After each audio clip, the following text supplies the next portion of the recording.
Good evening, ladies and gentlemen. Welcome to the City of Gloucester Zoning Board of Appeals meeting of July 31st, 2025. This is an in-person meeting, but it's also available in a Zoom component, hybrid. So people at home, and there are many logged on already, will be able to participate remotely if they so choose. To do so, you would hit your raise hand button when the opportunity came to speak, and we'll recognize you to participate. For the record, the Zoom meeting ID for this is 810-8036-9051. I recognize in attendance myself, Joseph Parisi, Michael Nyman, remotely Peter Canavo, James Gelati, Lauren Norton, and Ronald Wilson. And I declare we have a quorum. First order of business will be the approval of minutes from June 26th and July 7th. Move approval of minutes as written for June 26th and July 7th, I think is what you said. Second. Made and seconded, roll call. Mr. Wilson, Yes. Mr. Canavo, Yes. Mr. Gelati, Yes. Mr. Nyman, Yes. Ms. Norton, Mr. Parisi. Yes.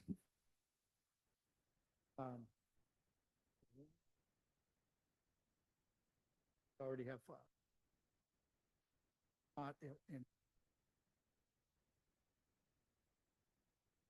I'll tell you. Next is our consent agenda, which is the approval of the chair to sign the following decisions. 81 Riverview Road, 7 Bayberry Lane, 10 Samuel Riggs Circle. I'd entertain a motion. I could make a motion to approve the chair signing those three decisions. One quick comment, very minor. I think it's on the Bayberry. You're called the vice chair instead of the chair. Who was In called? one of those decisions. Oh, I was? Okay, well, that So can be pretty, fixed. pretty minor, but yes, so I'd move And approval. we got the one fixed that had you, okay. Okay, motion made, Second. roll call.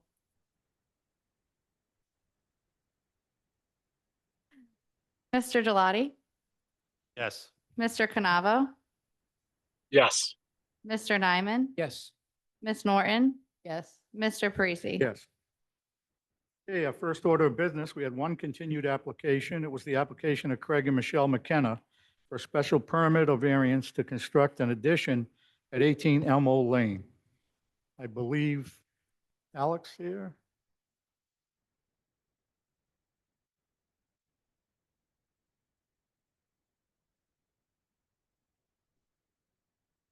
And we'll get that on. And remind everyone, we're going to need your name and address for the record first. Is Then you can testing? begin speaking. All right. Good evening. My name is Axel Ruiz, 82 Pleasant Street, Gloucester. I am speaking on behalf of the application of Craig and Michelle McKenna. Seeking. Axel, can you put that, you almost want to put it right on your chin. Take it right off All right. the stick. Oh. Put it right on your chin. There you How go. about now? Yep. Perfect. I can start over. My name is Axel Ruiz, 82 Pleasant Street, Gloucester. I am speaking on behalf of the application of Craig and Michelle McKenna, seeking to construct an addition to the single-family residence at 18 Elmo Lane. At this time, we are requesting to withdraw without prejudice. Thank you. Entertain a motion to allow withdrawal without prejudice. I would move that the application be withdrawn without prejudice. Second. Second. Made and seconded, roll call vote. Mr. Canavo, Yes. Mr. Gelati, Yes. Mr. Nyman, Yes. Ms. Norton. Yes. Mr. Parisi. Yes. Thank you, Axel. That's Thank you. drawn. Our first application tonight is the application of Harbor Light Community Partners, DBA Harbor Light Homes, for a comprehensive permit pursuant to General Law, Chapter 40B, to construct a multifamily 29 units at 256 Main Street. I'll explain to everyone what we're going to do tonight, because these are a little longer process. We're going to allow the applicant to make a full presentation on the project. We will then take a vote. We're referring to different city committees for their opinions. And then once we get those back, so we'll continue for 4 weeks. And then hopefully we'll have all that back, and then we can decide on any special consultants we need to hire for that project. So we will allow a full presentation by Harbor Light. Thank you. Thank you, everyone. My name is Andrew Leonard. I'm the Director of Real Estate Development at Harbor Light Homes. Address is 600 Cummings Center, Suite 270X in Beverly.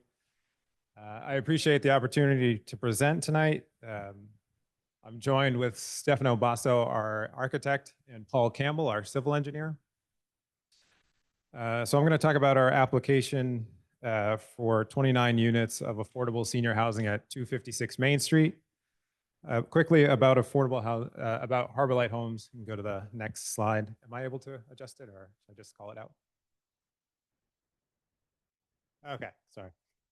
So we are a nonprofit developer, a community development corporation. We develop and manage affordable homes across the North Shore. So we're based in Beverly, but we have a geography across the entire North Shore. We're about down as far south as Saugus and Lynn, up through most of Cape Ann. And you can go to the next slide.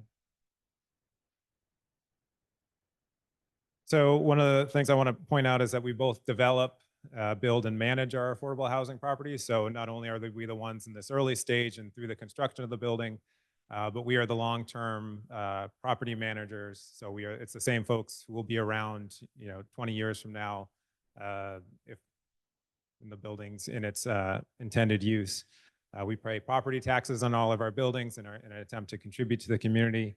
And like I said, we hold them for the long term. Our oldest building is in Beverly. It's actually very similar to what we're presenting on here today. It's called Harbor Light House, and that's been in our portfolio for over 60 years. So we can go to the next slide. So just to give you a sense of, we are very locally based here on the North Shore, as I said. In Gloucester, presently we operate a few affordable home ownership units through the Community Land Trust of Cape Ann. We're the administrator for those properties. I can go to the next slide. So, we do quite a bit in the realm of, like I said, affordable housing, where we focus on senior housing, supportive senior housing, family housing, and affordable housing for individuals with more intensive needs. You can see we've got properties throughout the North Shore. We've got this project coming up. We have a new project we've permitted in Ipswich. 2 projects, one in Rowley, one in Hamilton, that will begin construction later this year, and another project that's permitted in Lynn. We're excited to be presenting this project in Gloucester. I can go to the next slide. Oh, that's okay. Thank you for advancing these. So this parcel at 252, 256 Main Street is currently owned by the Housing Authority. And they acquired the land back in 1980. The site is required to be used as affordable housing. Currently, it is used as a vacant lot for parking. We can speak to that a little bit later as well. In January of 2022, the Housing Authority here in Gloucester put out an RFP for a developer to develop affordable senior housing on this property. We submitted to that RFP and were awarded the opportunity to develop it back in the summer of 2022. And so sort of to a testament that these things are certainly a marathon, not a sprint. Since 2022, we've been working through some issues with the parcel. We've been developing drawings, identifying some initial funding, and doing some of our initial due diligence. So we can go to the next slide. So to give you a sense of what we are proposing for this project, this will be 29 affordable homes, all of which will be 1-bedroom units. They will all be designated for seniors 62 plus. The idea is that this will target what's called the frail elderly waiver population. So this is a population of seniors that's, this is independent living for seniors, but this is for seniors who require some wraparound services. So I do want to clarify, in one of our drawings, it did note assisted living as the use. This is not assisted living, and we'll submit a corrected sheet on that. This is independent senior living with some wraparound services. So it's somewhat of a minor distinction, but one that we want to be important to call out. The idea is that with this housing, Howard Blight will manage the building, will manage the affordability, maintain the affordability for seniors. But the idea is you create a critical mass of people in one building who require a similar set of services, so such that we'll create space in the building for a service provider to come in and provide wraparound services.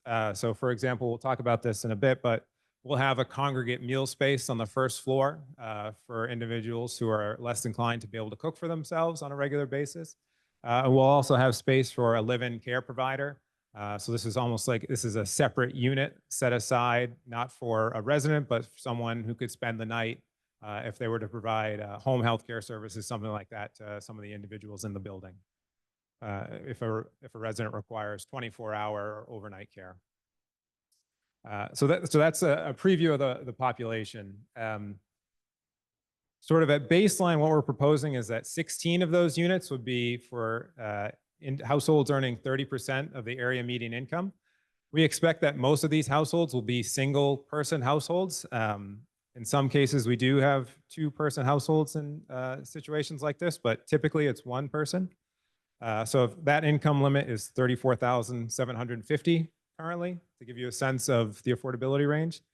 Typically, though, for the 30% area median income tranche, we're looking at people who have some sort of defined benefit that's really quite small. And what these units would be supported by a voucher, either through the Section 8 program or through the Massachusetts Rental Voucher Program.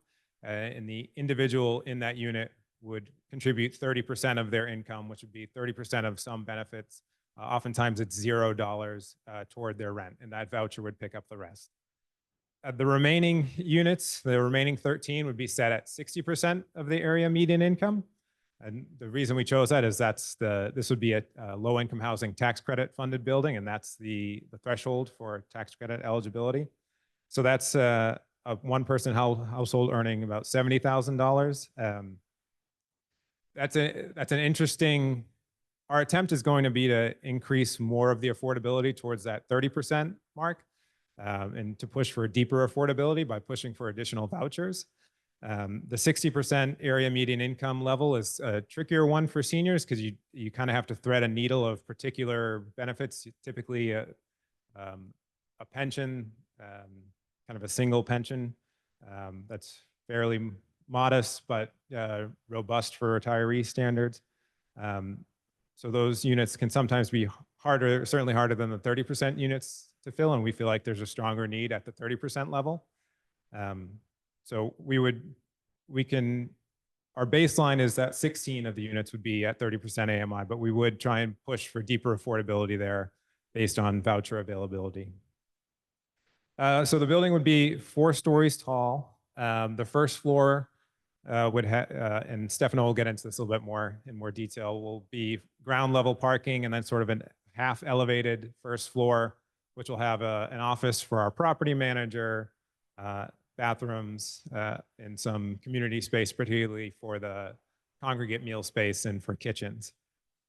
The idea is that first floor is half raised to get it out of the floodplain. We're in the floodplain in this area, and Stefano and Paul can talk to that a little bit more. In an attempt to enhance the sustainability, and because we'd be relying on state funding that would require this would be an enterprise green community building and a passive house building, almost certainly. We'd have that congregate meal space, a catering kitchen for food to be brought in, heat up, served to the residents. We'd have a library for the residents. We found that to be a good amenity in our other senior buildings. It gets very actively used. We'd have that overnight staff room I talked about. We'd have our property manager on site to work with the residents. We'd also have a resident service coordinator to help identify service needs among the population and identify partners in the community and help them get connected with those services. And we'd have on-site laundry. I do want to note we've had some discussions already with the Affordable Housing Trust and the CPC here in Gloucester, and we've gotten an award of local funding from those groups. And somewhat tied to that, we've committed to requesting the maximum local preference for Gloucester residents from the state. happy to talk about that more if there are questions.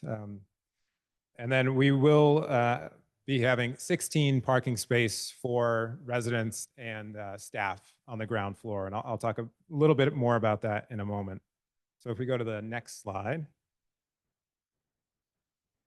So in terms of what we're requesting for relief from through the comprehensive permit and the 40B process, I'll talk about that through here. First I should say this is in the high density residential R5 zoning district. It will be designated as housing for the elderly. So all 29 units will be restricted to persons 62 years or older. What we will need variances for, and I'm happy to provide additional clarification on this because I think the way it was presented in our application probably deserves a little clarification. First is that to construct a new multifamily building of 7 or more units, this is obviously 29 units, well more than 7, requires a special permit. So we would require that change through the comprehensive permit. The front yard setback is less than a foot here. So that's far less than what is typically required in the R5 district, although we feel it matches the character of the neighborhood here. The left side yard setback is quite small. It's only about 5 feet. So it's about 2.5 feet shy of the required setback there.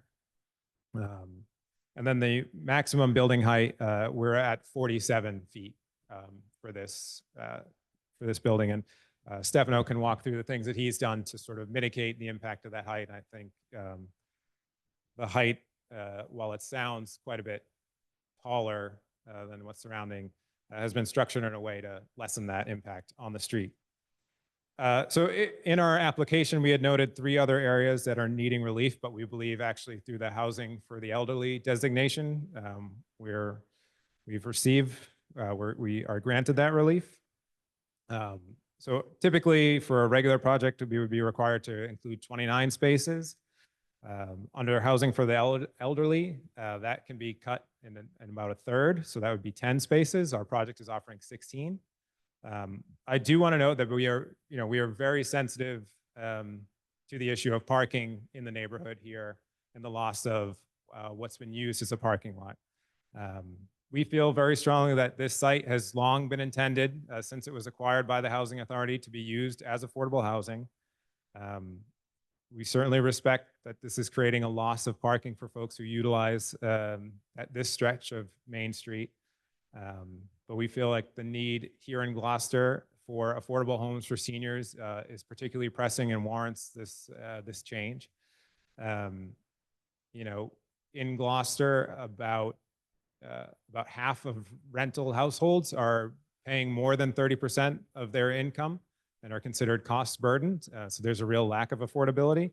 About a quarter of renter households in the city are severely rent burdened, means they're paying more than 50% of their rent, or excuse me, 50% of their income in rent.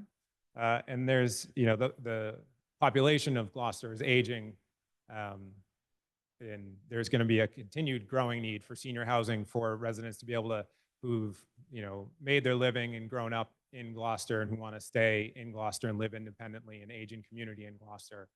So we think this is a really important resource for those individuals.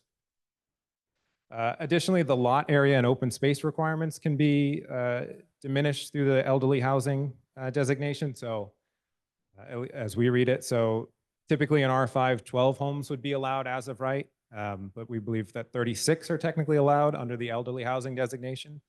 And again, we're proposing 29. So we can go to the next slide. And this is just to the point I was making a bit earlier about the need for housing in Gloucester. So, we've had several housing lotteries recently on the North Shore, here in Beverly, Rockport, and Wenham. And we're seeing applications for these affordable units, coming from, neighboring communities, in some instances, well in excess of 10 applications for every unit of affordable housing. And I would expect for the population we're targeting here in this building, and for the municipality here in Gloucester, that we would likely, I would expect we'll see applications of 10 or more per affordable unit. So this is just a, we understand this is going to be a change. And that's long been a vacant lot there, for the past, for decades at this point, but we think that the need is there for it. We think our design fits in with the overall character of the neighborhood, and that it's an appropriate place to help put a dent in the affordable housing crisis here across the state and in Gloucester itself. So with that, I'll turn it over to Stefano, who can walk through the architectural piece of things.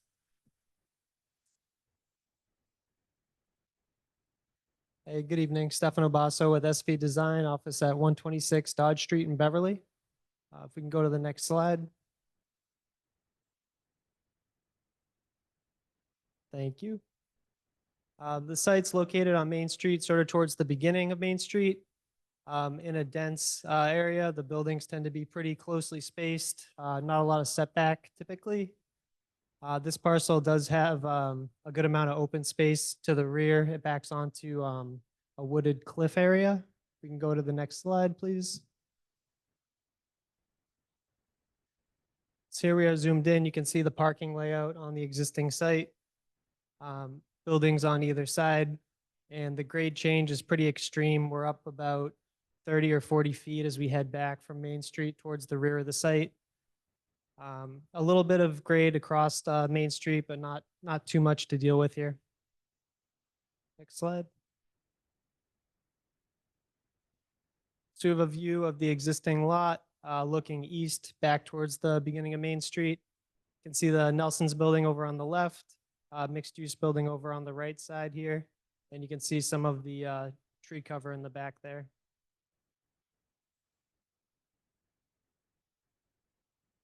Then the same view looking to the west. You can tell a little bit better from this angle. This section of Main Street sort of curves around gently. So on approach, you are seeing a little bit more of our lot if you're driving or walking down the street in this direction. It also creates a frontage on the property that's at an angle, whereas the sides of the site are kind of square to each other into the neighboring buildings. The front of the site bends around, and you can see how we dealt with that when we get into the building footprint. We got another photo or two here. Can't really see our site from here, but up on the hill, looking above, you can see that it's shielded from the street view.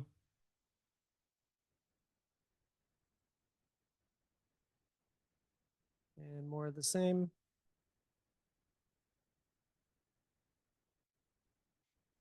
So looking at the site plan here, we have the parking garage colored in the darker gray. Main Street over to the right of the plan with the two neighboring buildings to the top and bottom. And then over to the left, kind of wrapping around the rear of the building, you can see all the topography lines. So you can see we're jumping up from about elevation 10, 11 at the street and sidewalk.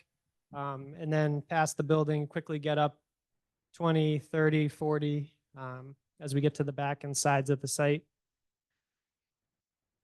The parking garage is entered by garage door, sort of towards the middle of the site. We have mostly a single loaded drive aisle with the bank of parking spaces along the bottom of the plan.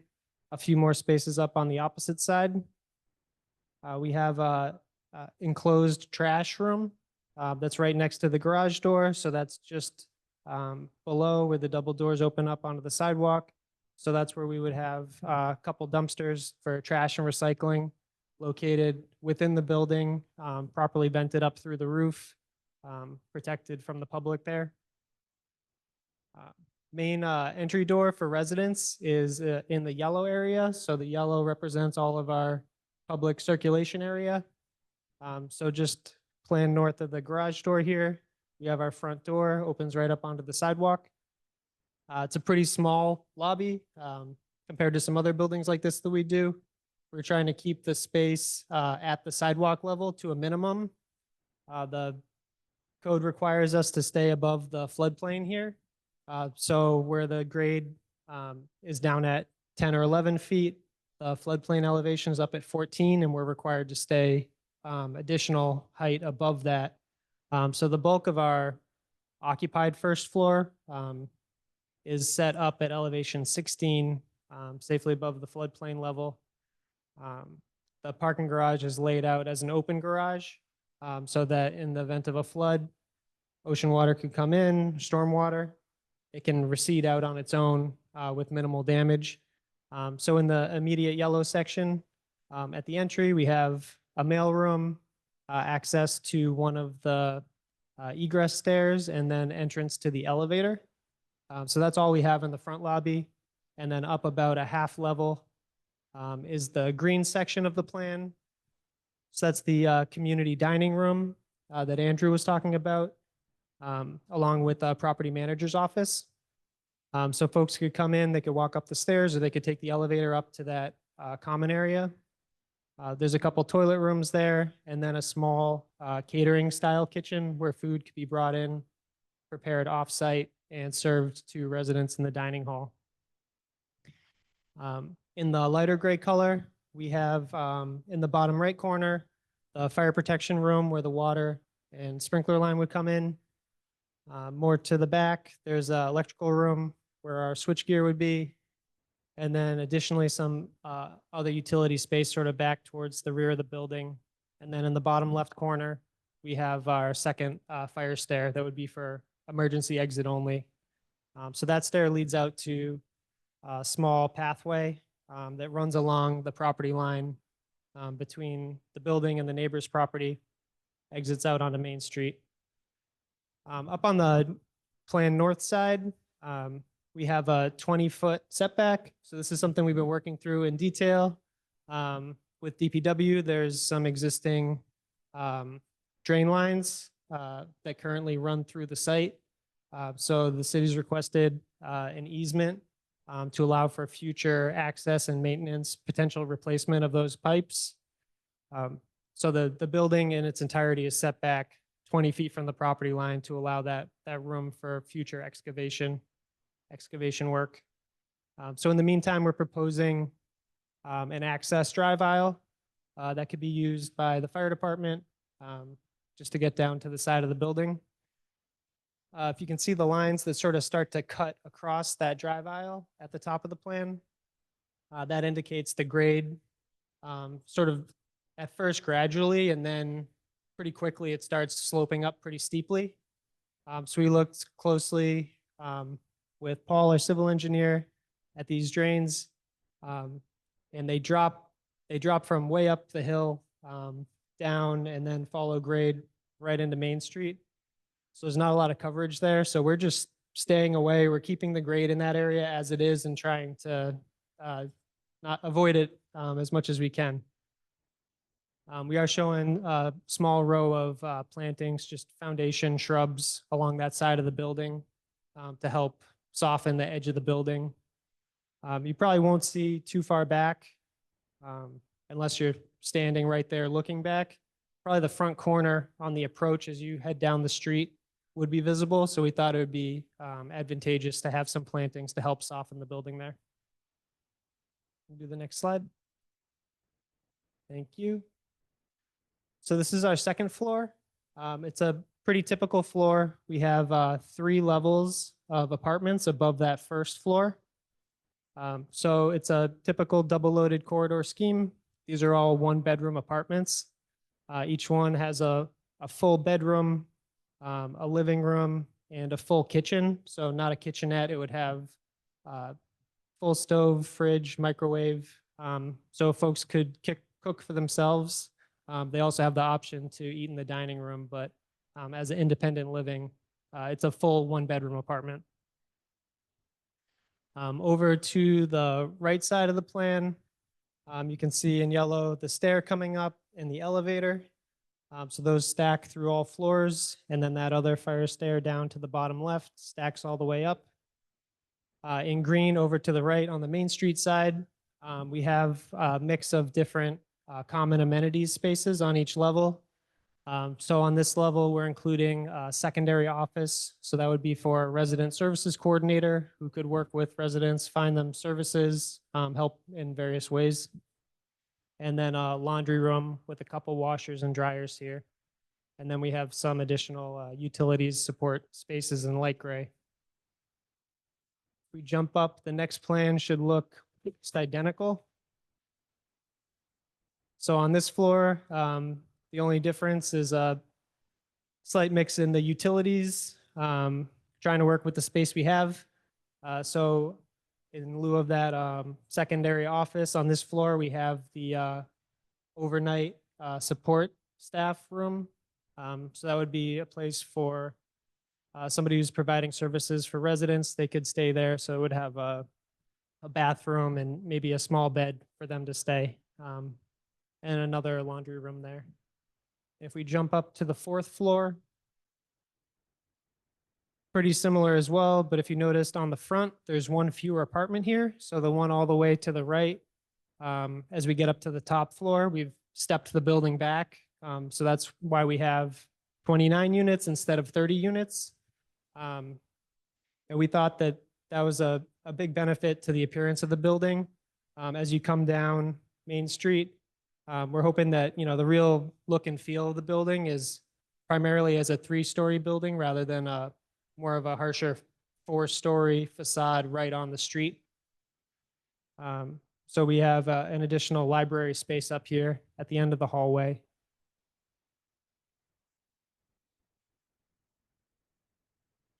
And then on the roof plan, we have mostly a flat roof structure, low pitch just for stormwater drainage. The hatched areas are for future solar panels. So we're trying to maximize the space for a solar array. We're locating mechanical equipment towards the center of the roof. We're always really sensitive about the view of rooftop equipment from the street. So we have some tricks that we use. We try to have a small parapet around the roof edge to kind of cut down on view. And we try to locate as much of the equipment towards the center of the roof and towards the rear of the building as possible.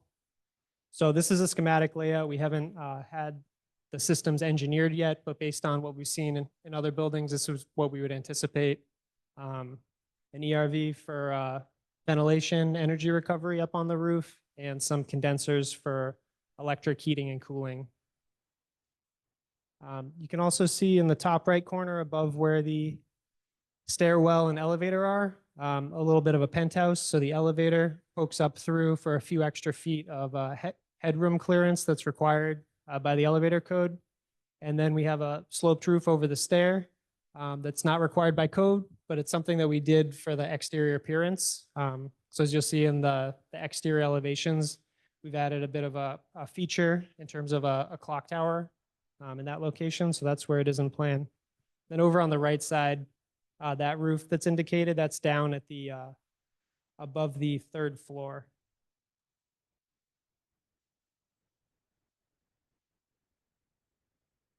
So here's the view from directly across the street looking at the building.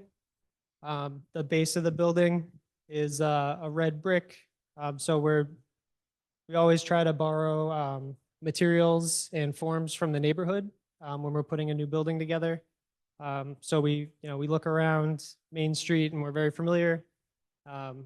We like the red brick. It's just a classic. The more durable material tends to hold up better at the base of the building, where there's more potential for wear and tear, snow removal, getting bumped by things. We also have a little bit of a granite veneer base that we think adds just a little bit of detail and interest to the building. So you're not looking at just a story of brick. So that would just be a low granite wraparound with a small stone cap on it. And we've taken that same granite detail and brought out a few planters. So over at the left side, next to a small seating area, there's a bench on the sidewalk. We brought out that granite wraparound for a planting bed. And then over by the front door, which is to the right of the garage door, similar detail. The garage door in the middle will be an open air metal grate style garage door. This is required to allow the water to come in and also recede. So we don't have the opportunity to do an opaque door or any kind of glazing in the garage door there. We're showing a bit of conceptual signage. So that's something we can work through. People always have different opinions on signage, but we think a little bit of sort of gentle branding adds some interest, and that seemed like a good wall. Definitely wants some sort of development, so we thought signage could be a good thing to do there. On the upper floors, you can see the second and third floor prominently from this angle. The closer you get to the building, probably the more the fourth floor is screened from view, and probably the further away you stand, especially on the approach, the more you would see the top floor. But I think this demonstrates from directly across the street, a good portion of the top floor is screened from view. So the building overall is traditional in style. We have windows that will be probably not double hung windows. As a passive house building, usually we have to use something a little tighter and more energy efficient. But we can get a window unit that's simulated to look like a traditional double hung window, fits in with the neighborhood really well. Divided light, we're showing a 6/1 grill pattern. PVC casing around all the windows. The siding will be cementitious siding. So Hardy Building Products. We're showing a board and batten for this section of the building on the left that bumps out. So that would be a vertical 1x3 band spaced at 12 or 16 inches on center on a smooth panel. And to the right, the section that's more of a warm sort of beige color is a shingle panel. So they come in a 4-foot length, but they look visually like a traditional style shake. And in this warmer light taupe color, the idea is that it would look a little bit more like a weathered cedar shingle in feel. The board and batten is a light mist color, so a very gentle gray.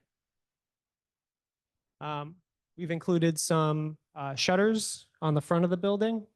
We think it helps to break up the scale and add a little bit of interest. We always try to balance not doing too much that it feels busy and not enough that it feels plain. So we're trying to strike the right balance here.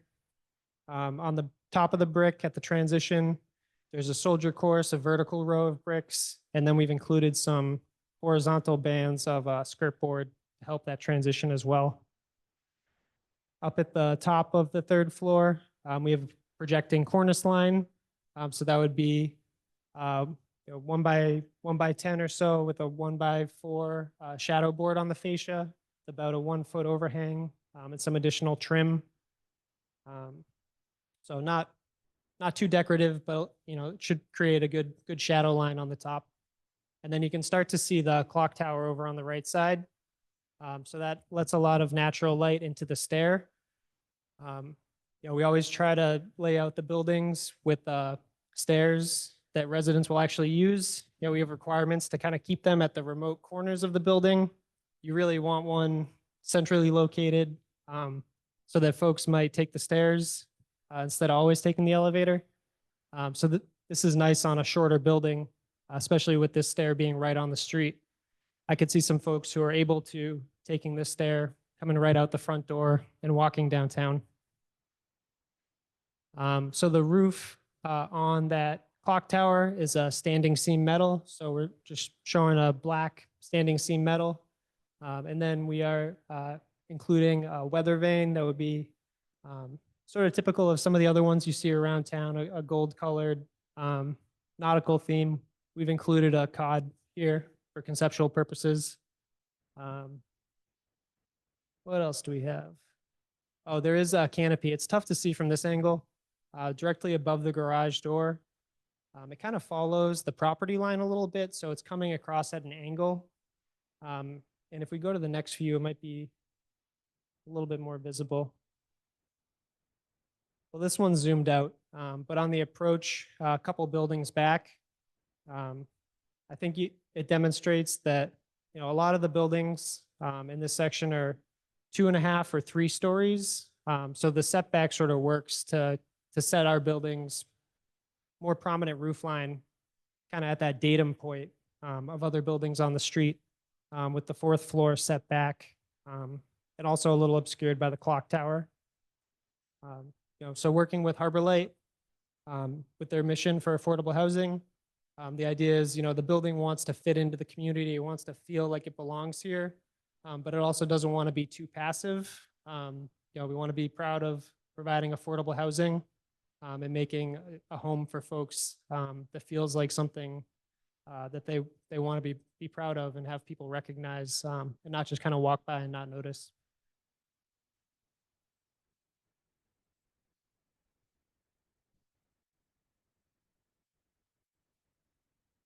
So then from this view, it might be a little bit clearer. So the canopy above the garage door kind of wraps from the most prominent bump out over the main entry door to the right side. So it's a little bit deeper where the building steps back and a little bit shallower at the corners of the building. You can also see some of the exterior lighting. So we have some gooseneck sconces, all black finish. So a couple gooseneck lights around the garage door. We have some lights in the canopy as well. So all the exterior lights are down lights, dark sky compliant, cut off. And we are showing conceptually some new street trees. The driveway curb cut is close to the same location as the existing parking lot. I think it's shifting a little bit, so the sidewalk will need to be reworked. And with utility work, we'll need to patch in the sidewalk. So any kind of patching work will match the existing brick, and we're actually going to be extending the sidewalk back towards the building for the seating area and the entry. So there'll be more of that brick kind of extending to the building. And, we'll work with the city to, hopefully get some street trees in there. We've shown a couple that we think fit pretty well. Obviously, we'll have to work together to see what actually goes in there.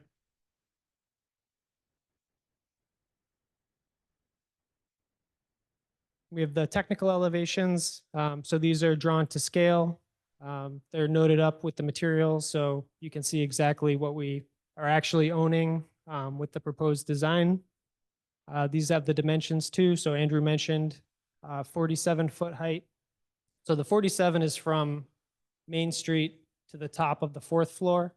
So that doesn't include the penthouse of the elevator or the stair tower. But you can see back at the rear of the site, essentially it's a 3-story building. And then at some point as you go up, grade is almost above the roof of the building there.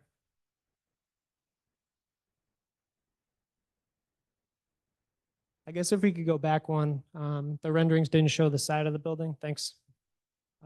So on the long side of the building here, you can see that at the 1st floor where the office and dining hall is, we've included some larger storefront style windows. So those would be fixed windows to let some light in. We have the nice setback on that side. So we're trying to get as much light into the common space as we can. And then up above, the same siding type on the upper floors continues back. We did introduce a few vertical elements to help break up that longer, flatter side. In an earlier scheme, we had some different bays and boxes to help break up that facade. But with the height of the easement area sloping up, we weren't able to have any projections that kind of impeded working clearance for an excavator to be back there. So we've flattened it out, but we added in some trim bands, so kind of siding accents. So if you do look down the alleyway, you can see a little bit of that rhythm coming with the double windows and the siding change that connects the windows together. And we brought the board and batten siding on the top floor all the way around and maintained that cornice line at the floor line of the 4th floor.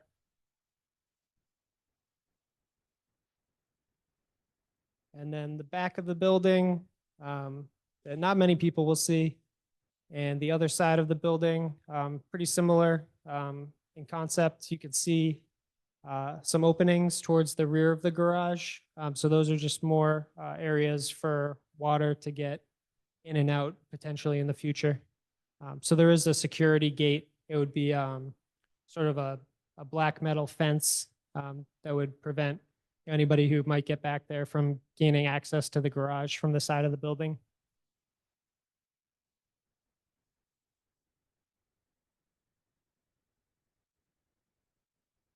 And we have the material board. I've touched on most of this, so I won't run through everything.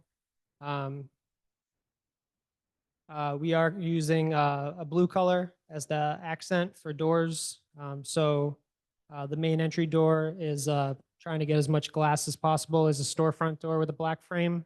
But the secondary egress doors, so out of the 2 fire stairs, the trash room and sprinkler room, any of the other exterior doors will be this pale blue color.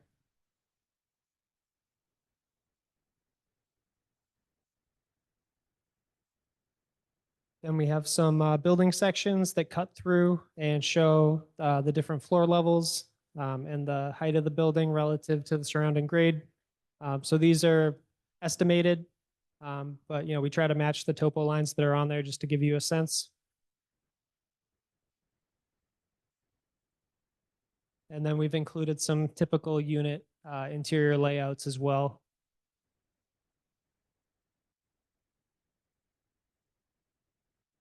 And on the landscape plan, just a little bit more detail. We've tagged some of the plantings, the intent on the plantings. There's not a huge landscape package here with the tight site, but native species, drought tolerant.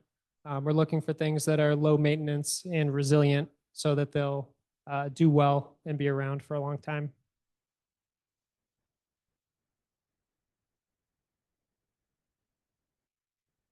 And some more detail here.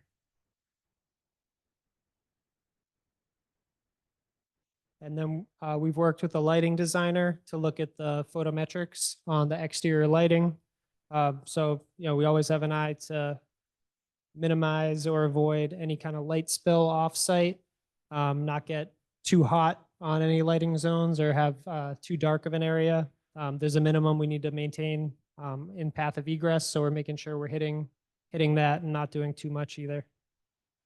So you can see the gooseneck light that are on the front of the building, the recessed lights that are in the canopy, and then these wall packs that are on more the sides of the building where we don't need something as decorative, but still looks nice, lightly nautical.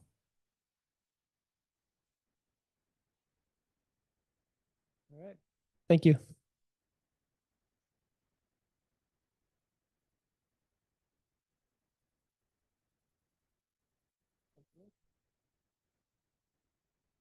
Right, and I'll keep this brief. Paul Campbell, chess engineer. I'm the surveyor and the civil engineer for this project.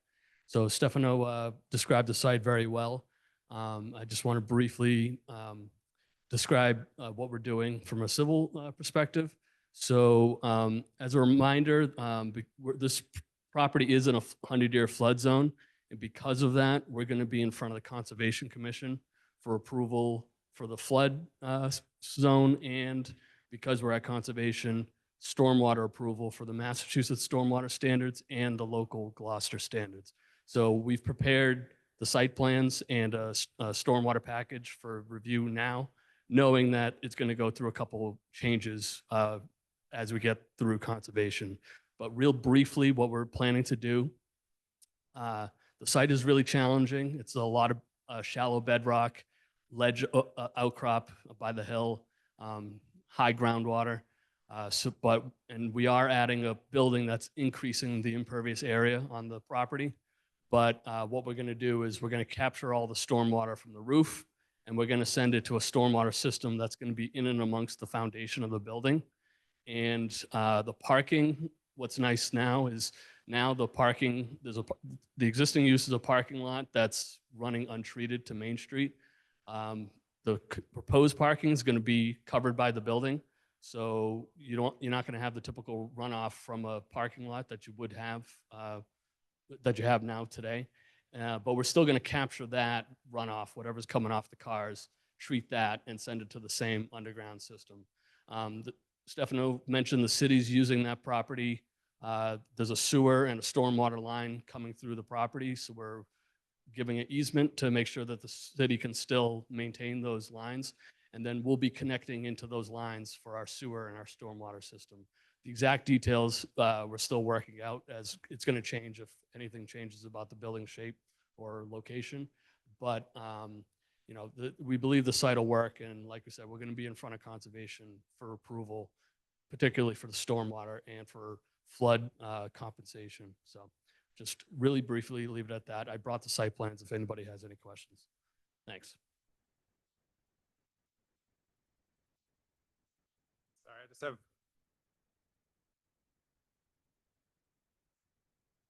Since we submitted, the owners of Nelson's next door have reached out about some assistance with creating a parking space for them. We're attempting to make that work. That could result in a minor change to the site footprint, very minor. But I just wanted to raise that has come up since we submitted, and we're looking to resolve that so we can get, if there is a revision, get that to you as quickly as possible.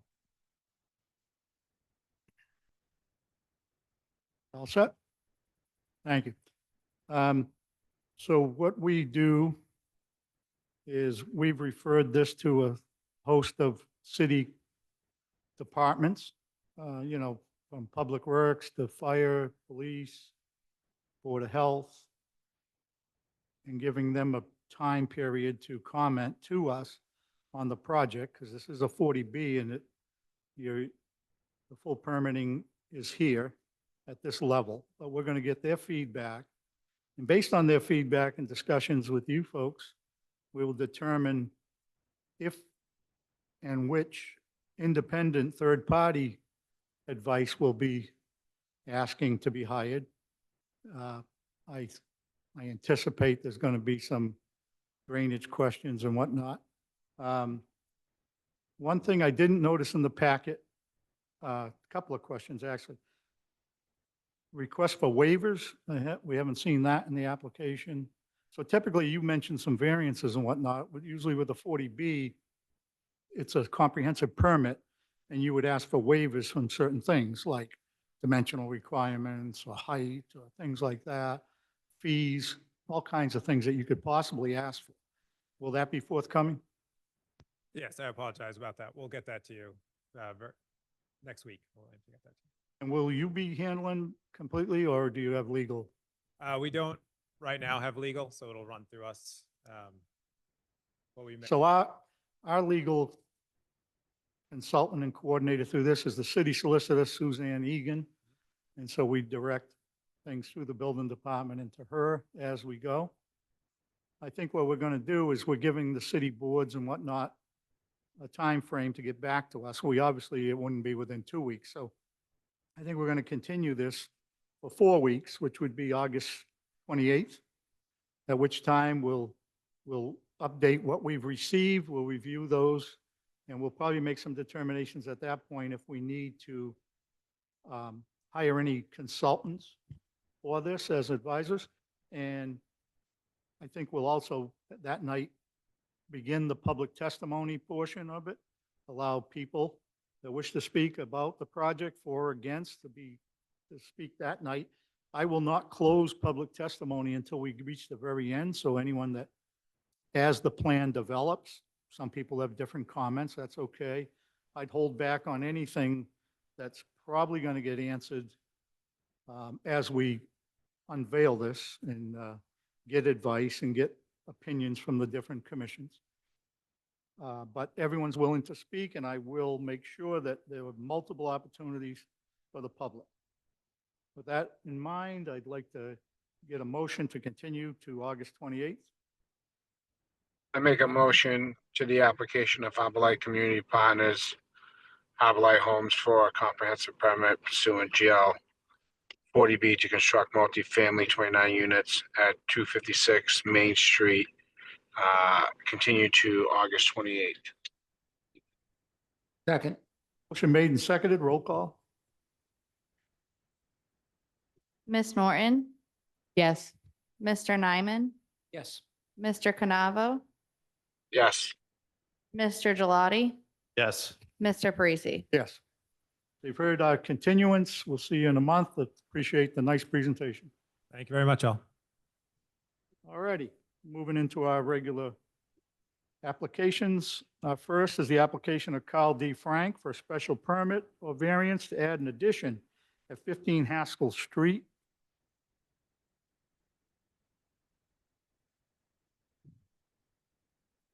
My name is Carl D. Frank. I don't always use the D, but it's on my application, so I guess I got to stand up for it. I bought my property at 15 Haskell Street. Will you just state your address? Oh, my address is 15 Haskell Street. It's on the corner of Haskell Court. And I bought that property in 1992. I've lived there ever since. I did not realize I would be retiring there when I bought it. I bought it because my wife had a job in Ipswich and I had a job in Boston. And Gloucester was the best place in between those two. And I am applying for this special permit and variance because in actual fact, in March, I fell on the street on a walk with my wife, and a passerby stopped his car to help me get up. And when I told my kids about it, they said, "Dad, we have to have a conference. You do not have a bathroom on the first floor, nor do you have a bedroom on the first floor. What would you be doing if you were in a wheelchair now?" And so I have, with the help of a designer, designed an addition to the house that provides a downstairs bedroom with separate egress to the back of the house. So you do not have to go either through the front or the back door to get out of that room and out outside the house. And it also has a Americans with Disabilities Act compliant bathroom, which requires a 5-foot radius in the middle of the bathroom to be able to get a wheelchair in there. And because of the requirements for the downstairs bathroom and so on, I am 1 foot beyond the limit of how close I'm coming to my neighbor's house on the Haskell Court side. The setback requirement there for the maps is 10 feet, and my plan would put me 9 feet from that neighbor. So this is the reason for my appearance here. I have not engaged a lawyer, and I haven't yet hired a builder to represent me in this. And I have never done this before. I assume that some of the pictures that I sent you might be available to show everyone on. Do you have the picture of? You all have a full copy of everything that you submitted to review. Would it be possible for them to be, or at least the picture, the sketch, that the three-dimensional sketch of the addition? Yes, that. Would it be possible to show that on the screen? Could you please do that, or? Yeah, give us Oh. a second. We're trying to do it.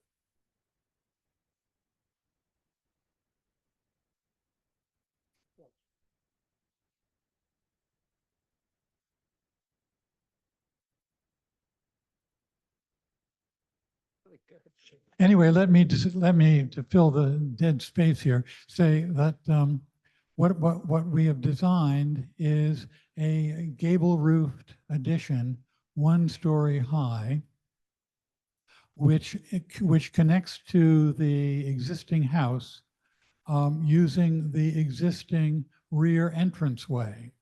So that what we've designed is a single bedroom separated from the house by the width of the bathroom. Here it is. So this is a view from the north, and in yellow is the addition. And there's been a change where it says slider for egress. That's the separate exit from the added bedroom. The added bedroom also can be reached through the connector, which is labeled there. And the connector is also the home of the bathroom. So the width of the connector has to accommodate the width of the bathroom. And then the separate little house that looks like, well, it looks like sort of a, it's a gable roofed little house of its own. So it looks pretty attractive in terms of the neighborhood design. Good My- job. Well, it's not just I hired Charles Nazarian to help me with the aesthetics of it. Charles would draw. It's his drawing, it's true. So that's my problem is to get approval for being 9 feet rather than 10 feet from the side where the bay window is shown there. And that side of the house faces Nicole's house. So if anybody has any objections to that, she's number one objector. And I'll let her speak for herself if she wishes to. I don't know, have I covered everything that you need to? Thank you very much. Thank you very much. Yeah, you can sit down for a minute, sir, I think. Okay. Unless you guys have questions for him. No, I have nothing more to add.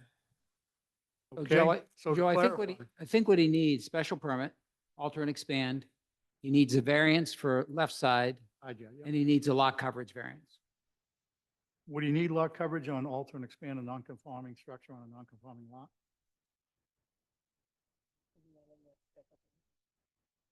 Thought it would be part of the special permit. We can include I don't it. know the answer to that question. We can include it. I thought you would just automatically need it, but. No, I think, what was that chart we were just looking at? no, you still need a, you still need a lot coverage variance, don't you? The bottom line. Special permit's like a- On the 32. Yeah, let's include the variance on coverage. Okay, Yeah. so we're going to open up public testimony. Is anyone wishing to speak in favor? Again, I remind you, if you're watching at home on a device, you'd hit your raise hand button. If you happen to be calling in on a phone, you dial *9 if you wish to speak. Anyone in the audience is free to come up at any time during public testimony. Again, remind you, it's name and address for the record. And then once we establish that, you can tell us what you think. Thank you.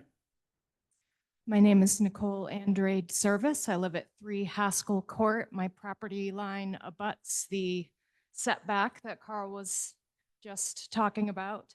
My husband and I own, Matthew Service own the house at 3 Haskell Court, and I am more than happy to allow, if you're willing, these beloved neighbors to have a foot closer to my property so that they can age safely at home. It's a thoughtful design. They're wonderful neighbors, and I'm strongly in favor of and supporting this. Thank you. Thank you. Anyone else in favor? Joe, You're watching the screen because the list is pretty long. Joe, just a comment before you move to the Yep. opposition. When I was there, I spoke with this lady who owns 3, and Dave Enos, who I've known for years and years, lives directly across the street. Spoke to him for about 20 minutes, and he was absolutely in favor as well. That's what he expressed to me while I was talking with him. Anyone else in favor? We'll move to opposition. Anyone wishing to speak in opposition to the hearing, to it?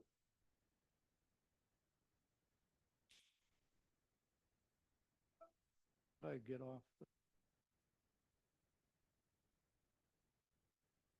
Any opposition? Seeing none, we'll close public testimony. Be no need for any rebuttal. Discussion by the board, are we, everybody comfortable? Comfortable. We'll be looking for a motion to approve a special permit to alter and expand a variance for left side yard setback and lot coverage. I would move approval for special permit and for the 2 variances for left side and lot coverage. I think the gentleman in the need of the specific bathroom, creating the width and the distance, and I believe he needs 2 feet. That's probably what we should give him just to make sure, because I think the plot plan shows close to a 2-foot variance for the left side. And I think it's almost de minimis at 32% versus 30%. And I think it is increasing nonconformity, but it is not substantially more detrimental to the neighborhood. So I'd move approval, special permit, and for both variances. Second. Roll call, made and seconded, a roll call vote. Mr. Gelati, Yes. Mr. Canavo, Yes, for all the relief. Mr. Nyman, Yes. for Ms. all the Norton? relief. Ms. Yes. Norton, Yes. Mr. Parisi. I also vote yes. You heard a decision is favorable. We will be drafting a decision that gets out to you at some point. You'll have instructions to follow before you're able to start your project. Thank you. Good luck. All right.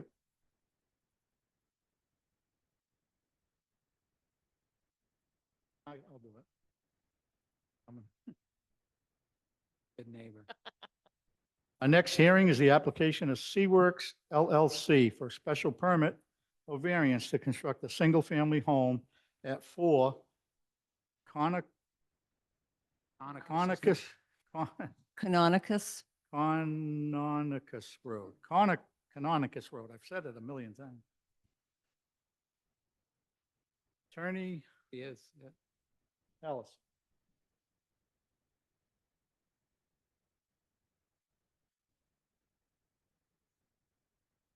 Hey, Deb, if you know, I won't, you don't have to answer this question, but I'm curious at some point, do we know when that lot was created? Do you know? It was recent, but I don't know the exact date of that. I'm also interested in who created it, if we know that. Seaworks LLC created the lot, along with several others in that neighborhood. My client is a purchaser of the lot. I understand, yeah. So who currently owns the lot? It's Seaworks LLC. So Seaworks created the lot and they currently own the lot? Yes, Question, yes. yes, they do. Thank you very much. For the record, Deborah Ellison, Ellison Law Office, 63 Middle Street, Gloucester. And Mr. Chairman, if I may share my screen. Should be.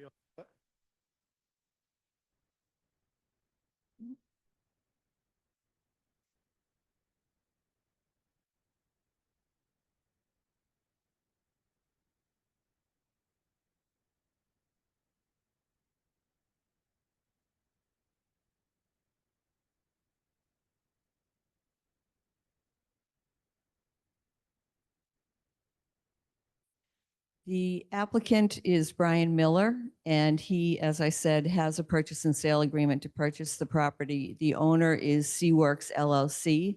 The architect is Red Barn Architecture, and Ryan McShera is on Zoom in case you have any technical questions with regard to the property.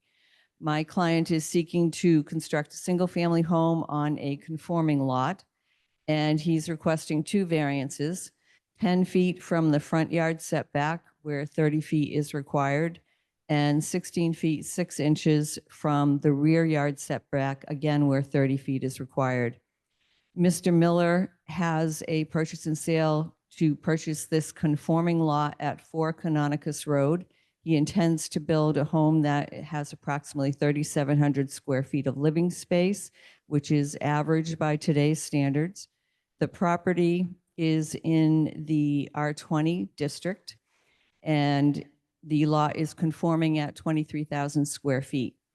Both side yards are compliant, as you can see, and both lot coverage will be 15%, where 25% is allowed, and the height of the building will be 30 feet, which is also allowed. The front yard setback will be 20 feet from the front property line. It is actually farther back from the sideline of the road. So at the portion of the building that is closest to the property line, it's actually about 28 feet from the road itself.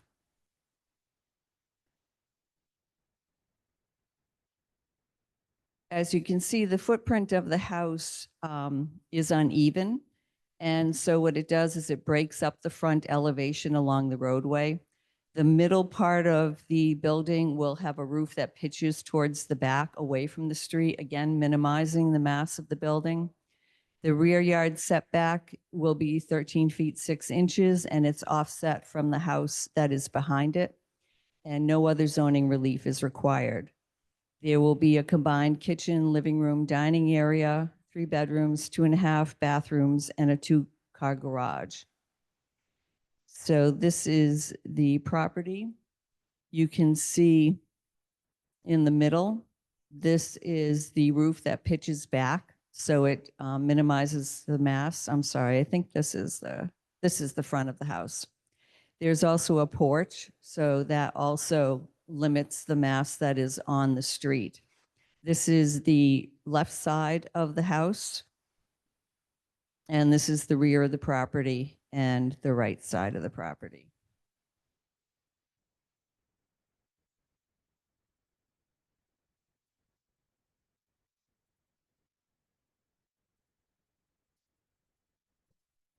My client spoke to or contacted all of the legal abutters that were on the abutters list, as well as some neighbors.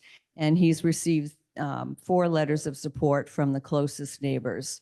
This is the lot. You can see that it's a narrow triangle with a long tail that goes to the ocean.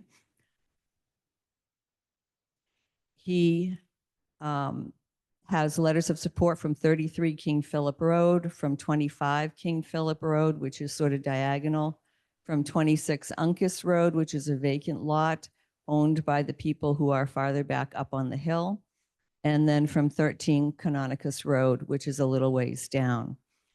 The Mr. Miller owns 31 King Philip Road, so he has an interest, as he's a direct abutter, in how this lot gets developed. And his intention is for his parents to build a home there. The variance should be granted because of the substantial hardship due to the unique characteristics of the property. The lot, as you can see, is a unique shape. It's very narrow rectangle with the long tail. In green, this is the setback line, so it is very difficult to be able to site a home within that setback. The topography also drops off significantly on the northwest side, and that also dictates that the house be pushed more to the east. It's also constrained by some ledge on the east. The location of the house balances the distance from the road, as well as the rear yard setback and the riparian line. So there is a riparian line here that is a sensitive conservation resource that the house was designed to be sited as far away from as possible. I would suggest that it will not substantially undercut the purpose of the GZO because minimal relief is being requested, and the house has been designed to minimize the impact on both the front and the rear yards, setting it farther from the road and also offsetting it from the other house. So I would request that you grant these variances, and I'm happy to answer any questions that you might have. Front questions by the I have board? comments, not questions, so I'll wait. Okay.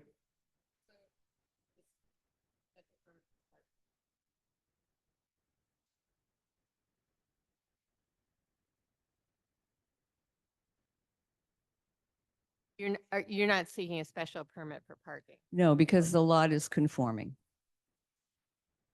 Front yard and rear yard only. No special permit. Oh, well, okay, no questions at this time. We'll open up testimony. Anyone wishing to speak in favor of the application, please come forward. Or if you're on Zoom, you can raise your hand. I see one hand up. Who is that? Is that?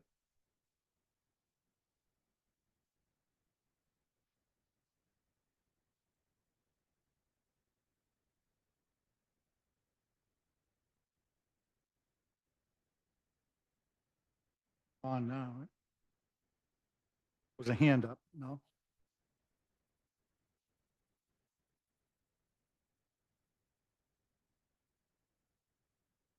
Okay. Mr. Alcock, you're muted. Unmute and then we can proceed. Am I muted now? We can hear you. We'll ask you your name and address first. Yes, please. Thank you. My name is Peter Alcock, Alcock. I live at number 16 Canonicus Road, an Indian name, by the way. And it's several houses down from the proposal. I have some problems with this design, and I have some problems with the approach. Are you sure? Excuse me. Yes, So I take it from your opening remarks, you're not speaking in favor. I'm speaking against it. Okay, we haven't got there yet. Oh, you haven't? Okay. Hang on. Anyone wishing to speak in favor of the proposal? Anyone in favor, come forward or raise your hand. Seeing none. Now we'll go to opposition and we'll go to Mr. Alcott. Thank you, sir. The reason I don't have a problem with the house, what I have a problem with is these 20-foot setback in the front. This is not an average house for this neighborhood. The average house in this neighborhood is probably 2,000 square feet, and this is about double the size of it. So this is a substantial home. It's a lovely home. It's well designed. I don't have a problem with that. What I do have a problem with is this house is going to be put at a little bit of an elevation for the road, and it's going to be it's going to really it's going to be something that really got in your face. So my complaint here is the 20-foot setback. I think it should be 30-foot setback. Now they would like to have a 20-foot, but both parties, both Brian and Seaworks, have a substantial financial interest in this going through. Seaworks created this lot, which only has a 20-foot wide conforming surface. You can't build a home of any substance with only 20-foot conforming. I mean, the only thing you could put on there is probably a trailer, basically. So I would like to see this move back, this plan redesigned, so it's moved back 20 to 30 feet instead of 20 feet requested. That would put it closer to Seaworks' home and closer to Brian's home, but they're the ones that are going to be benefiting from this in the first place, and everybody else is going to be, is going to suffer the consequences, if you will. So I think, frankly, I think the house would show better if it was 30 foot back, because it's such a substantial house. To have it sitting practically in the road with 20 feet is a little bit difficult. Okay, thank you. Is there anyone else wishing to speak in opposition? You shut him off. Any other opposition?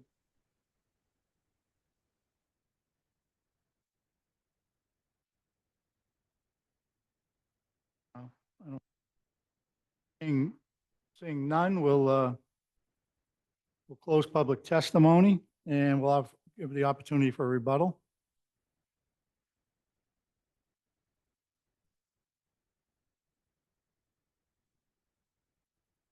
Thank you, Mr. Chairman. I'm going to share my screen once more.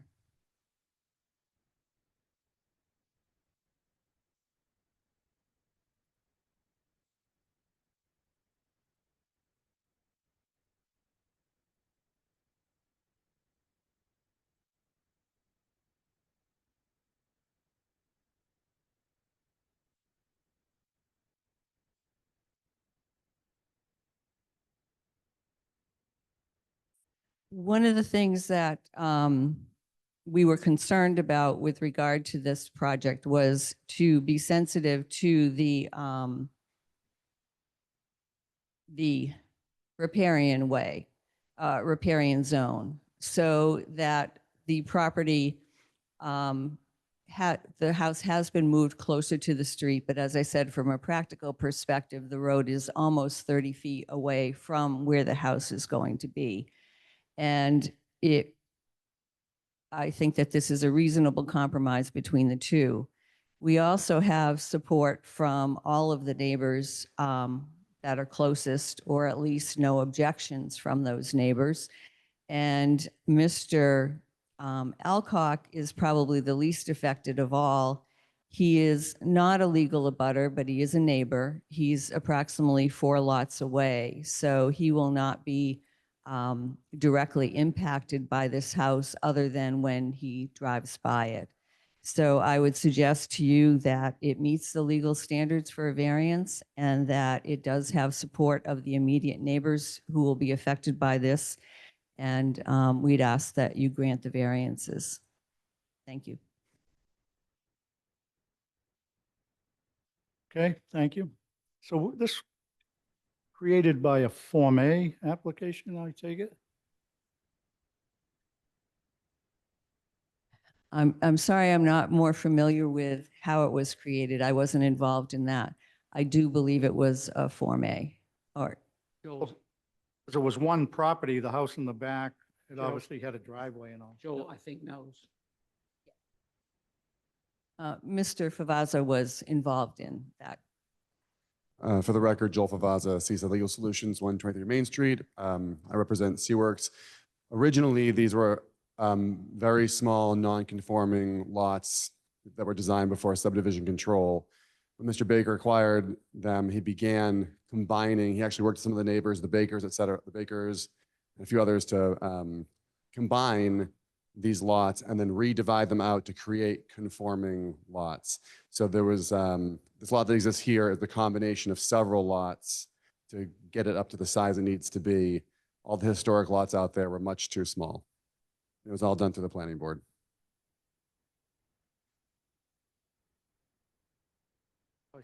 I guess I have the same question. Is this a self-created hardship?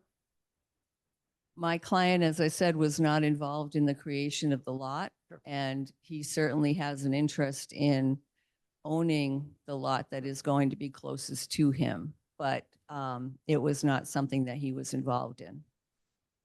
So I'm going to answer your Michael? question. To me, this is not by you, sir. You're interested, and I think you have a beautiful design in your home and all that sort of stuff. I have a major problem in principle with what's going on here. That the gentleman that Joel was just mentioning, who created these lots, he created this lot. He created a problem lot. So it has the square footage, but it doesn't really have a seriously buildable area because of the long tail that was created to get it over 20,000 square feet. So I respect what he did. I don't have any issue with what he did. I have a problem with trying to put this size of a house in the buildable area of this lot. So somebody's going to have to work really hard to convince me to vote yes for this, because I have a problem in principle. Yeah, This was self-created. I wouldn't get hung up on the tail because obviously that was to give water access and Correct. increase the value. I don't think that was as much to do with creating this rectangle that you can't fit a house on. I And agree with you there. I think one thing that's important is that there wasn't any ability to make this any wider. The land that is behind it could not be taken to make this lot wider, because then that lot would become non-conforming. So there wasn't any way to increase its width. Its length could be increased, but that's not going to help anything. And its length was in fact increased by rejiggering some of the lot lines from the property. So there wasn't any way to cure this issue when the subdivision was done. But so I hear that. So long pause, I hear that. But it wasn't a buildable lot. It was created so that a house could be put on it, right? Because everybody knows that we're not going to allow a house. In other words, if this lot was 19,000 square feet, we would just say no, right? When we don't grant variances if the lot's not big enough. So it was created to make it a buildable lot, and it's just very narrow. Right. Which is forcing you to ask for very large variances, not de minimis variances, but very large ones as far as I'm concerned.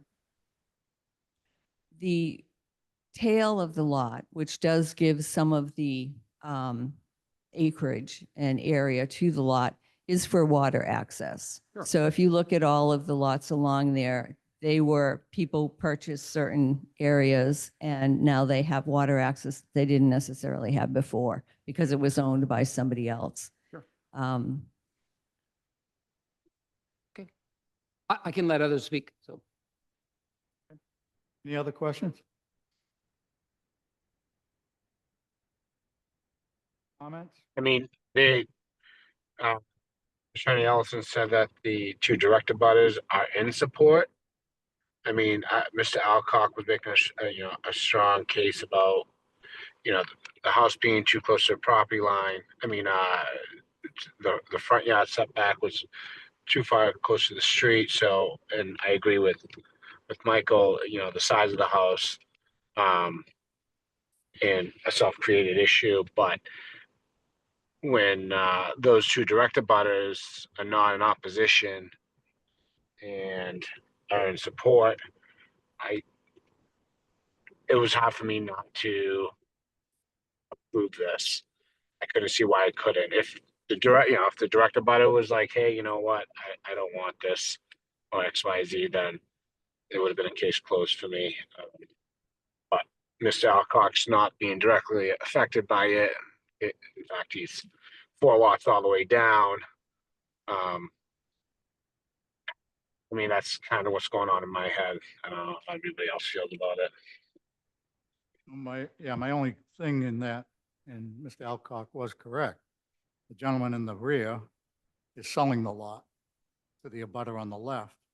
So there is a dual financial interest in this being approved. They created it to sell it. The gentleman on the left wishes to buy it. So he's not going to be against it. The guy selling it, but God knows how much, is not going to be against it. So, Know if that's for us to, I don't know how I mean, I can see the hardship, I guess, but again, it goes back to created hardship. I mean, I don't know how anybody else feels about it. Maybe take a walkthrough again, continue it, and maybe do a site visit or independent, and I can get my eyes on it again and kind of just feel it out. If anybody's comfortable with that, or if you guys want to make a decision tonight, that's fine with me too. I don't need to see it again. Yeah, I've been there. Okay.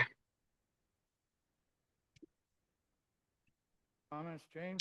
If the board has concerns about this, we would like the opportunity for a continuance to reconsider what is being presented. I don't need it. It's up to the board, but I don't need a continuance. I have no problem. I mean, they might want to relook at the plans of the building and change things up. I mean, that might change some of the people's mind on this decision, or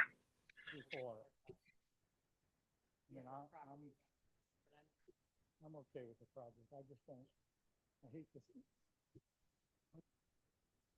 I may have. But we're stuck with it. So I have no problem with it. All right, I think we're ready to proceed. Entertain a motion on the application. Suzanne?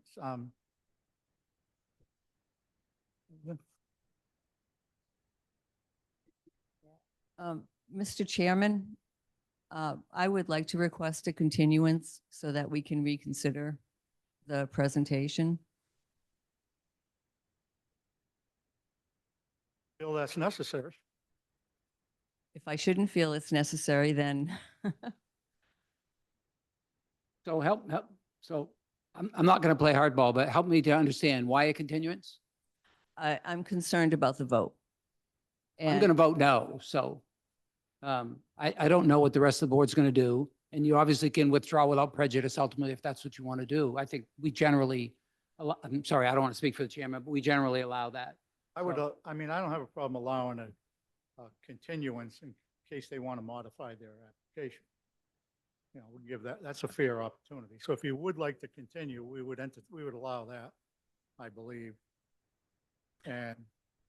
May I consult with the owner's counsel? Sure.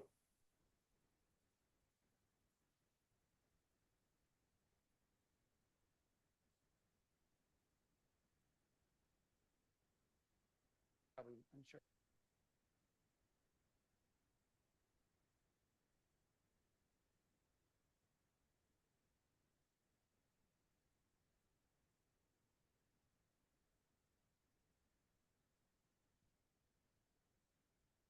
Thank you for your indulgence. We would like to continue to your next Okay. meeting, if possible. Entertain a motion to continue to August 14th.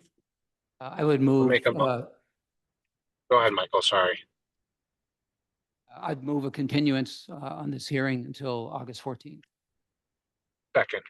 Motion made and seconded. Roll call vote to continue this application to August 14th. Mr. Gelati, Yes. Mr. Canavo, Yes. Mr. Nyman, Yes. Miss Norton, Yes. Mr. Parisi. Yes. Okay, that's continued. My next application, I'm going to Thank you very much. have Ron be voting on this application. I will not be voting, but I will continue to run the meeting. I'm not accusing, I'm just giving our alternates an opportunity to participate. So our next application of Isabel Thomas for a special permit of variance to construct a pool at 44 Leonard Street. Attorney Frontiero? Yes, for the record, Sal Frontiero, 46 Middle Street for the applicant. I will attempt to share the screen if you don't mind.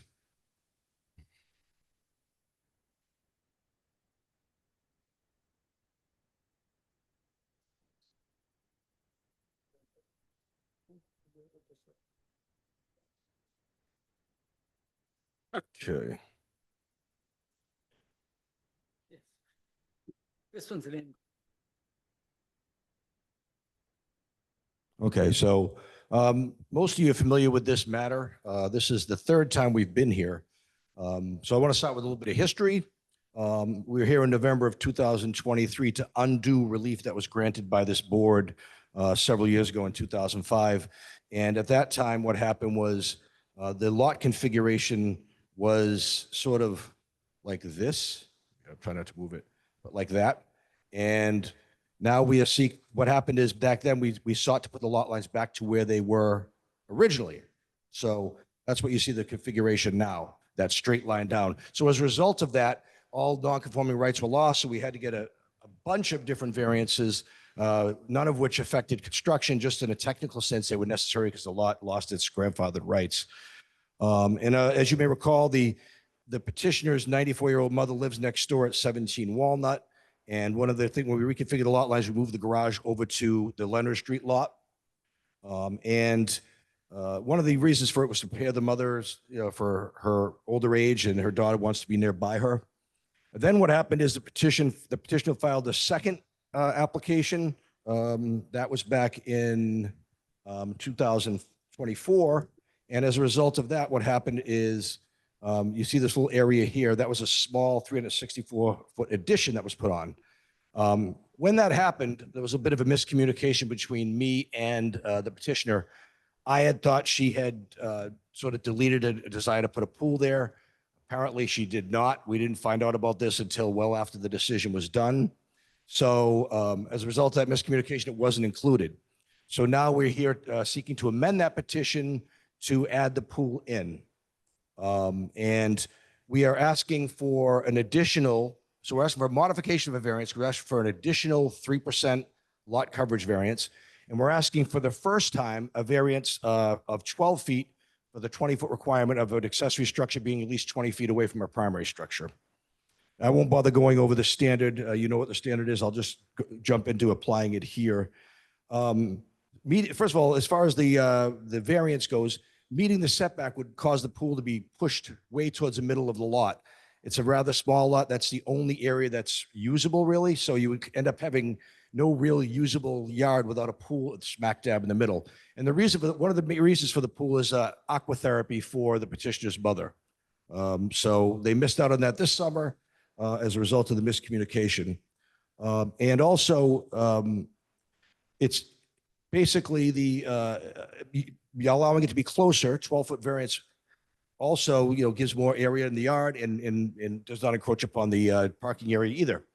And I submit it does not derogate from the intent of the zoning ordinance, because if one looks at the distance between principal buildings, I would think the underpinnings of that are probably crowding and safety for fires.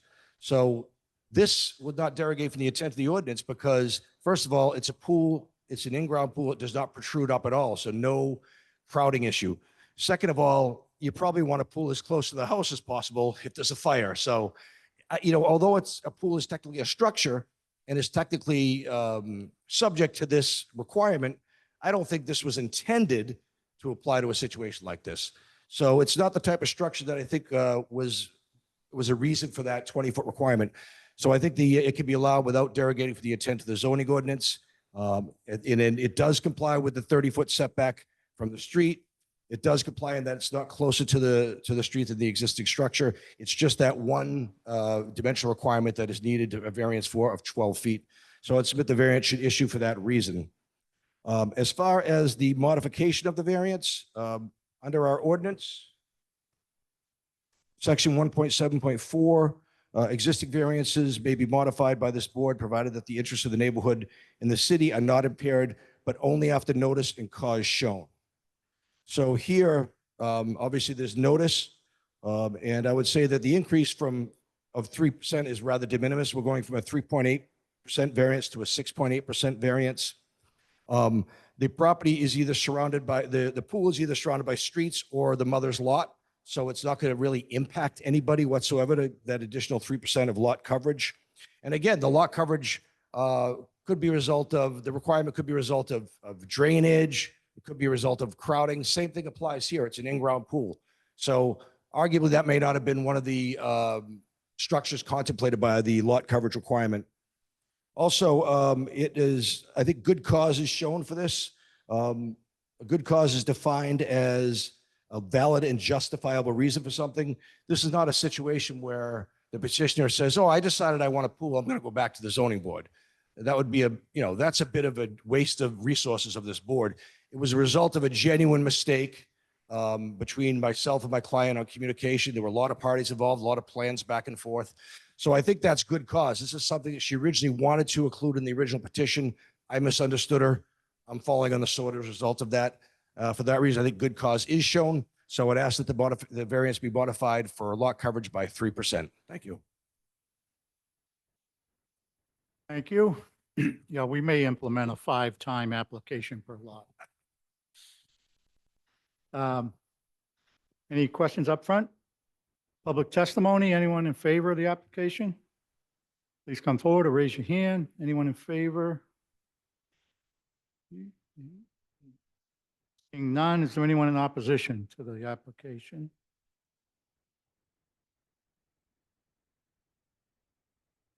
Seeing none?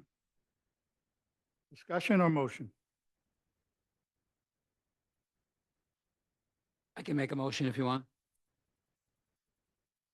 So I'd move approval for both variances. I think hardship has been established.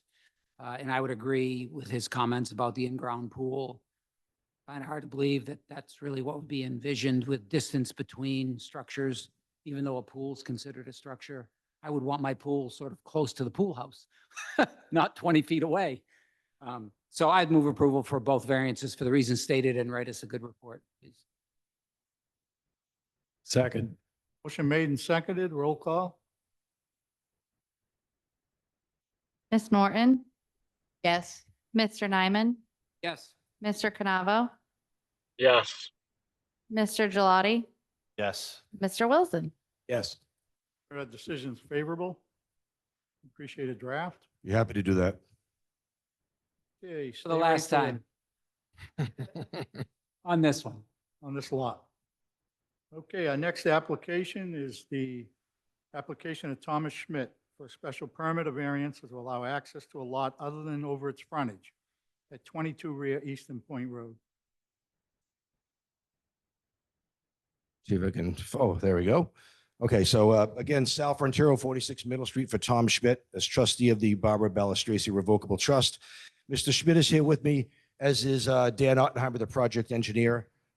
Because if you have any technical questions, Dan is available to answer that. This is located in East Gloucester. Colonial Inn is pictured right here. This is a 2-family. All of these lots are owned by Mr. Schmidt as trustee. Oh, sorry, I thought it was sharing. My apologies. Try that again. Okay. There we go. Okay, great. So my apologies. So all of these lots are owned by Mr. Schmidt as trustee. This is the lot in question.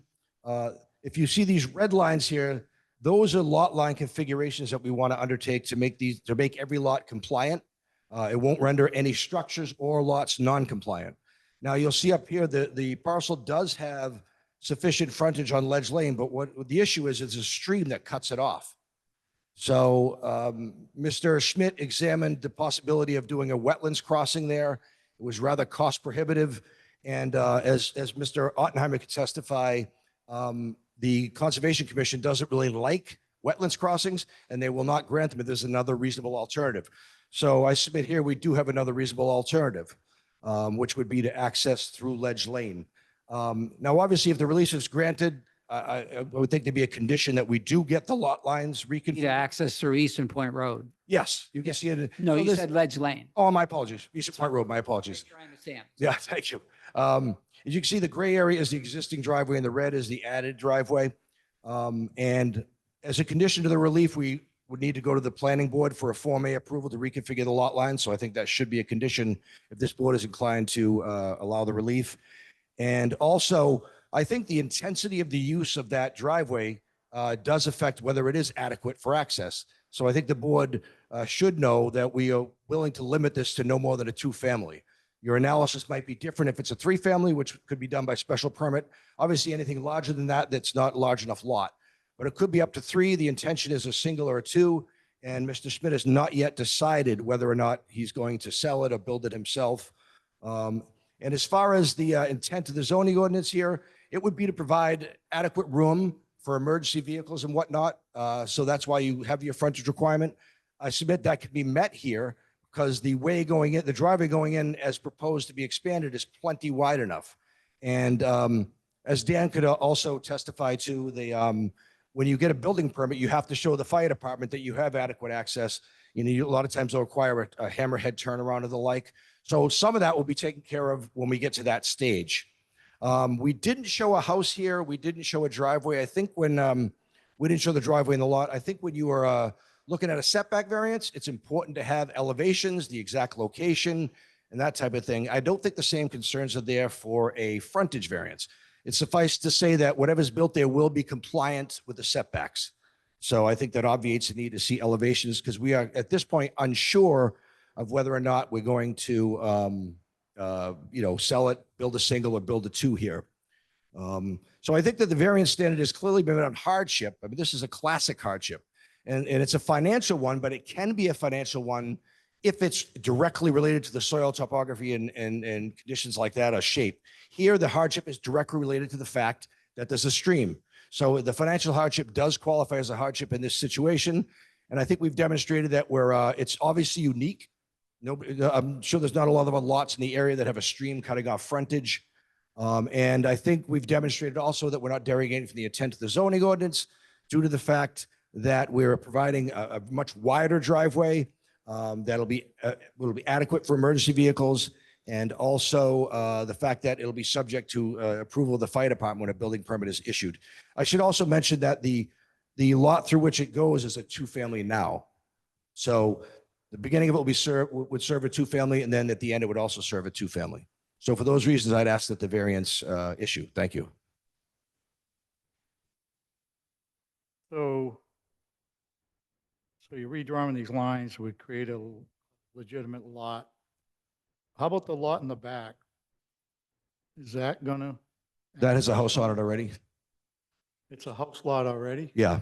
You see the house towards the bottom? Well, I see what's called. There's no intention to, right now, there's no intention to split that off. Split it off from what? There's no intention to make that into two lots or anything. That's an existing house lot. And how does it access? It's accessed also from Eastern Point Road, but at the driveway that is associated with the inn. We looked at both options, whether to go through the inn lot or whether to go through the two-family. I spoke to Mr. Cadamatori. I spoke to Mr. Vakari, and we thought the best route would be to not overburden that driveway anymore. Then we're kind of getting into a common driveway type of situation. And I also should mention here that we will, if this lot is sold, we will have a roadway maintenance agreement for the driveway. I think that's important. So I would submit that if the board is inclined to allow this to be at least two conditions, one of which that the lot line configuration take place, and the second being that it's limited to no more than a two-family. And also that you would get fire department approval and widen the driveway. Yes. And just so I understand, why aren't you trying to get approval for a common driveway? Well, I had asked Greg Catamatore that question. He didn't think it was necessary based on the number of buildings here.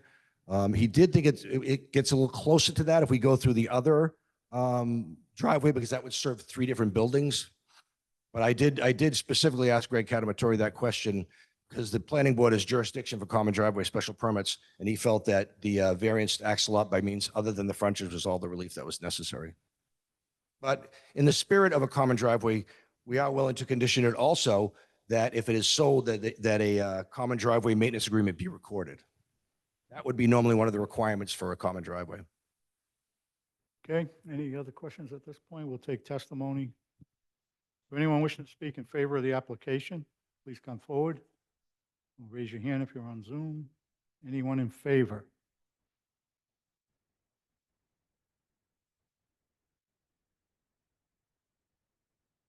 Seeing none, anyone in opposition to the application? Any opposition?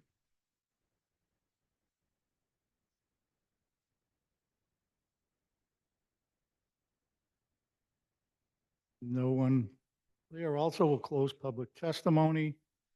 Discussion or motion? Done it before. We did it by Pond Road. We did it in Magnolia. I'm pretty sure we did it in Magnolia. We did it for Jay McNiff over in West Gloucester. I think since I've been on the board, I remember at least 3 times. But we've Yeah, done it's it. definitely Maybe more. Definitely sensible option. No question. I'm sure the hardship to try to cross the stream is legit. So I don't have any problems. Anybody? I can make Entertain a if motion. you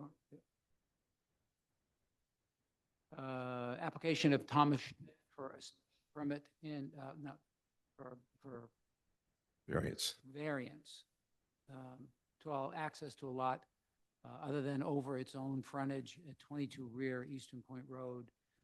I would move approval for the variance for the reasons stated. I think you have made a case for the hardship. The 2 things, remind me, Lauren, the 2 things we want in there for conditions? It can't be more than a 2-family, right? Yep, 1 or 2 family restricted. Oh, for the condition. Yes. The lot line. In the lot The lines. planning board approval of the lot Yeah, line. and planning board approval of the lot lines. And widening the driveway and fire department approval. Yeah, the fire department approval, I think, is implicit with a building permit. I don't know if, Dan, you can speak to that. Is that the case? So we can make that a specific requirement, but I think it's a requirement in general for a building permit anyway. And I think Mr. Vicari is agreeing with that. So, Unnecessary to put it. Maintenance agreement too. and I'm sorry? Driveway maintenance agreement you mentioned? Yeah, so those 3 conditions I think are very fair and very necessary. Make sure those are in there. Yeah. Sure. So that's my move approval for that variance. Second. Made and seconded. Roll call.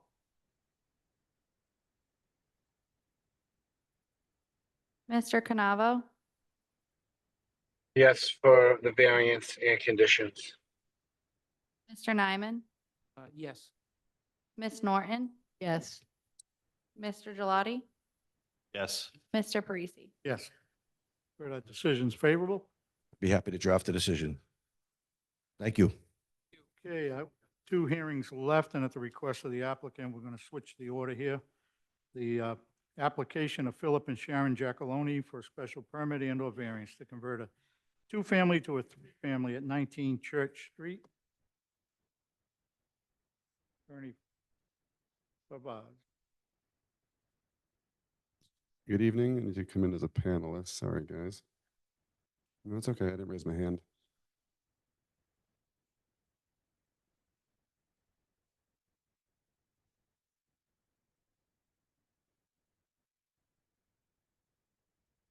Am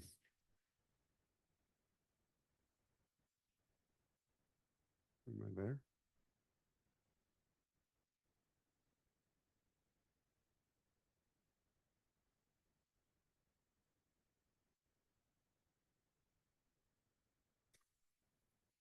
Keep saying I'm coming in, but I don't come in.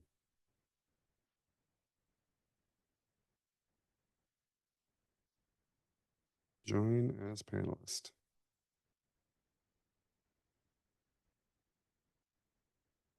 Let's try this one more time. 1 second. Sorry for the technical delays, guys. Let me just get this going. All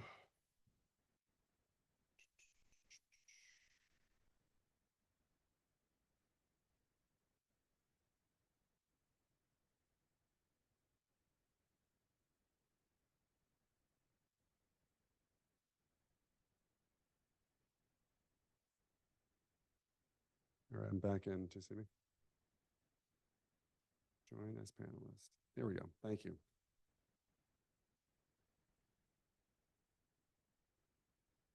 All right. For the record, while I share my screen, my name is Joel Favaza. I'm an attorney at Seaside Legal Solutions with an address of 123 Main Street here in Gloucester. Tonight, I am here on behalf of Philip and Sharon Gigaloni. Philip is here tonight in the blue. And we are talking about 19 Church Street. So the proposed work, we're looking to convert the third floor to a third dwelling unit. This will involve expanding the structure on the existing footprint as well as expanding the structure outside the existing footprint. The expansion outside the existing footprint is conforming us to setbacks. It does cause some lot coverage issues, however. So we are in the R5 zone. We are an undersized lot, about 2,800 square feet, where 5,000 is required. We're covering almost 49% of it already, where 35 is the maximum. And the structure is also too close to the front yard, the front setback on, I believe, Church Street. And it's too close to the left side yard, too close to the right side yard, and it's over 30 feet in height as measured from average grade. So, because it's a change of use, we lose all the pre-existing non-conforming protections, so I have to ask you for a laundry list of variances. And as you can see, of those variances, I've only highlighted 2 in yellow. Those are the 2 that would be an increase to a nonconformity or a new nonconformity. That's the lot area per dwelling unit and the lot coverage. In addition to those variances, I would need 3 special permits, 1 for use to make it a 3-family, 1 for height to allow it to remain 32.6 feet above average grade, and then an alter expand just in case, because we are filling in a portion of the lot where there's no building currently. As usual, I have the full set of plans that shows you the site plan. We have the previous floor plans, the proposed floor plans, profile shots, before, after, a couple 3D renderings. This one is if you're coming the wrong way down toward Pine Street, you'd look on your right and see the house. And this is if you're coming down Church Street from up on Prospect, coming down the hill on the left, it would look like this. Here it is situated in the neighborhood. That's the GIS map. Here's the aerial photograph. And this is kind of a zoomed in picture of the house itself in question. So I'll dive into the standards for variances. We have to find literal enforcement of GZO would create a hardship. This is one of those ones where there's no ability to add additional land. That's a dense neighborhood. The lot's technically unbuildable. If you go, hey, we want you to comply, there is no complying. It's too small, and the house is in all the wrong places. Does the hardship relate to the soil shape, topography of the structure, or the land in question? This house has been there. The city records have it at 1900, which tell you that it's probably sometime before 1900. And then you have to ask, if we grant the relief, are you going to be creating, a detriment to the public good or going against the intent of the ordinance? I would say no. You're going to be providing new safe housing in the high density residential district. You're improving the aesthetic and assessed value of the existing structure. And pragmatically, it's going to enable a family to remain in Gloucester. Again, I do want to talk about there's 2 variances that are about increased or new nonconformities. So the lot area per dwelling unit is a new nonconformity. It's 1,000 square feet per dwelling unit. So right now it complies. If we go to 3 dwelling units, we're short by 65 square feet per unit. Now, lot area per dwelling unit is a density control. And, as in how many people are going to live within a certain area, right? This project is proposing to add 3 bedrooms total. One of those bedrooms is on the first floor, and that's allowable by right. So if you deny this, they can turn that first floor office into a bedroom regardless, right? So you're increasing density like that. The 2 that are going to be in the new unit could be done with a special permit to alter and expand if it wasn't adding a 3rd unit. If I came here and said, hey, I want to dormer out the 3rd floor, it's a special permit. It's only that substantial detriment standard, and they could put 4 bedrooms up there if they wanted to. You create a much more dense situation in this building than the 3 units we're proposing. However, because we are in this variance standard, we have to look at it like that. So although we are exceeding the lot area per dwelling minimum, I would argue that we're not actually creating a more dense situation than you would find in a house like this, regardless of the unit count. Similarly, for lot coverage, that is already a nonconformity, but it is the nonconformity that is being increased, is going from 48.8 to 53.3. But the majority of this footprint is already covered by, deck and patio areas. It's not like we're taking open space. It's not like we're heading toward another property. It's basically just heading toward the street on the Proctor Street side. So again, it is increasing nonconformity, but it's not chewing up open space otherwise was, pristine or frankly very useful for the neighborhood. And so with that, I'll move on to the use permit. If you can grant those variances, then you have to go, okay, well, is this proposed use in harmony with the GZO? So social, economic, and community needs. So I want to talk a little bit, as I wrote in the cover letter or the narrative. So what we have here, I'm not sure if any of you noticed, we have a bit of a housing crisis in Gloucester. We also have a bit of an affordability crisis in Gloucester. And so Joe here today, he's in his early 30s. He and his wife just had their first child, 10-month-old. They're currently renting an apartment at Joe's sister's house. And now Mr. Gigaloni, his wife, have said if we can get this 3rd unit, we can sell it to you as a condo unit. And being frank, this is probably the only realistic opportunity for someone in Joe's position to acquire ownership interest in the city that he and his family have lived in. It's just impractical for, I think about my own concerns and how difficult it is for me, and I had a few years head start on them, right? So we're, addressing that community need by allowing this unit to exist. Traffic and safety, you only need 3 parking spaces in these districts, 3 are provided, and we're not changing the parking, so it's a familiar access off Proctor Street. Adequacy of utilities and public services, we're in the downtown infrastructure, you're in walking distances to city offices, the fire department, the police department. Neighborhood character and social structure, this is a dense multifamily neighborhood, and it's actually traditionally multi-generational households. I grew up originally in 25 Pine Street, and that had the Linquados on the 1st floor, and their adult daughter on the 2nd floor unit, and the sister in the lower unit. And so if you look here at the overall view of the immediate neighborhood, these are all the houses that have 2 units in them already, including the subject property. These are all the houses that have 3 units, the amount we're asking for. And then the guy right across the street has 6. So this is certainly right in line with the type of density and unit count you find in this neighborhood.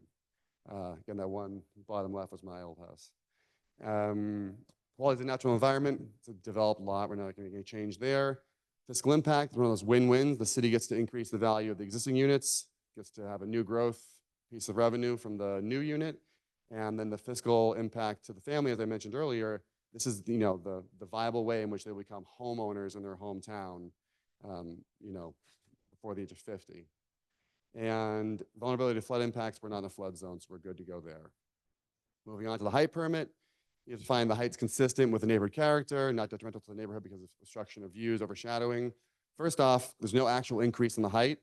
It's an extension of the height, but the highest point will still remain that peak. It'll probably pop out a little bit from that dormer. And there are many other tall dormer buildings in the immediate neighborhood. The top right picture is looking down Pine Street. The subject property is at the very end. And then you can see to the right, on the bottom right across the street, there's a dormered out 3-story blue building. And then there's a second picture at bottom left that shows the 6th unit and how tall that is. And you can also see a shot up the hill. Again, this is the very bottom of the hill, so a little extra height down here really is not going to matter a whole lot compared to the houses that are around it and houses that are further up the hill. And lastly, special permit to alter and expand, that's the very basic, cannot be substantially more detrimental than what exists presently. This, what I argue, applies only to that infill portion. That would be the alteration expansion that's not covered by the variances, et cetera. There's no impact on the neighborhood by filling this portion of the lot in. And so with that said, once again, this is the laundry list of relief I need. The reality is we're just looking to dormer out this house, fill in a little gap where there's currently a deck you can see in that picture, and let them add a 3rd unit so the family can stay in Gloucester and stay together. And so I'll ask you for all those special permits and those variances, and happy to answer questions if you need. Thank you. Any questions up front? No? Okay, we'll take public testimony. Anyone wishing to speak in favor of the application, please come forward or raise your hand. Anyone in favor?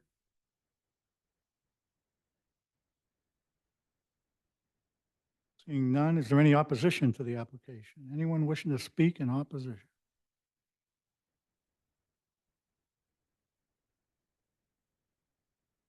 Seeing none, we'll close public testimony. Discussion or motion?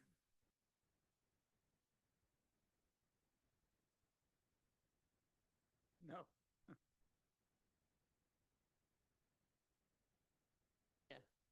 You put the, just put your relief sheet up there if you would, that'd be helpful.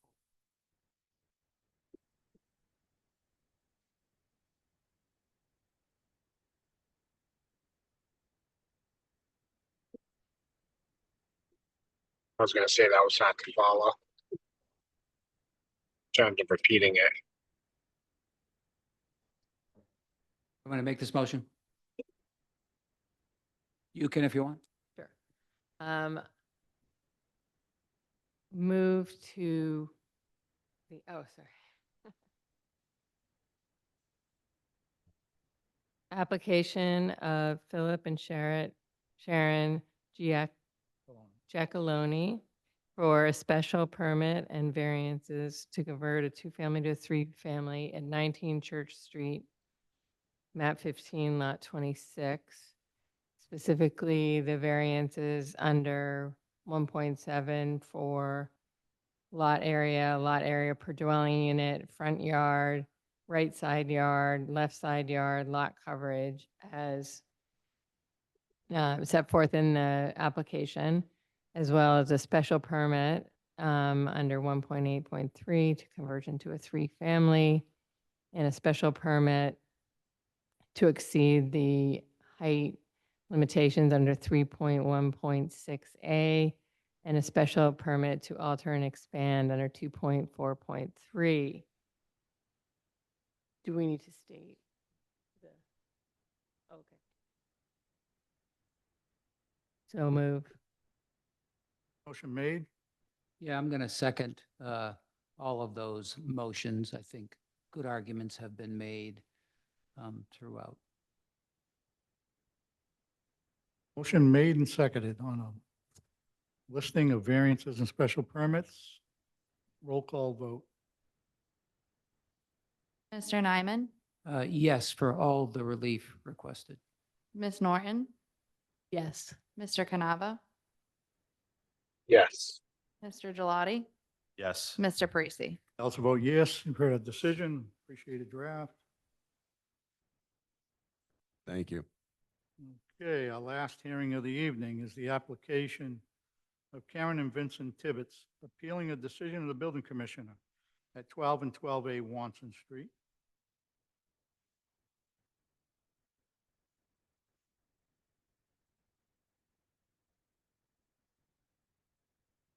Good evening. Once again, let me pull my slideshow up.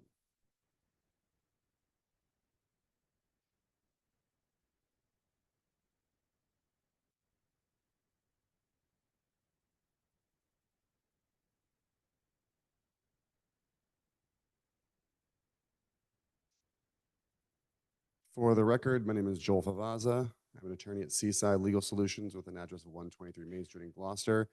I'm here tonight on behalf of Karen Tibbetts and Vincent D. Tibbetts Jr. They are the abutters to 12 Watson Street.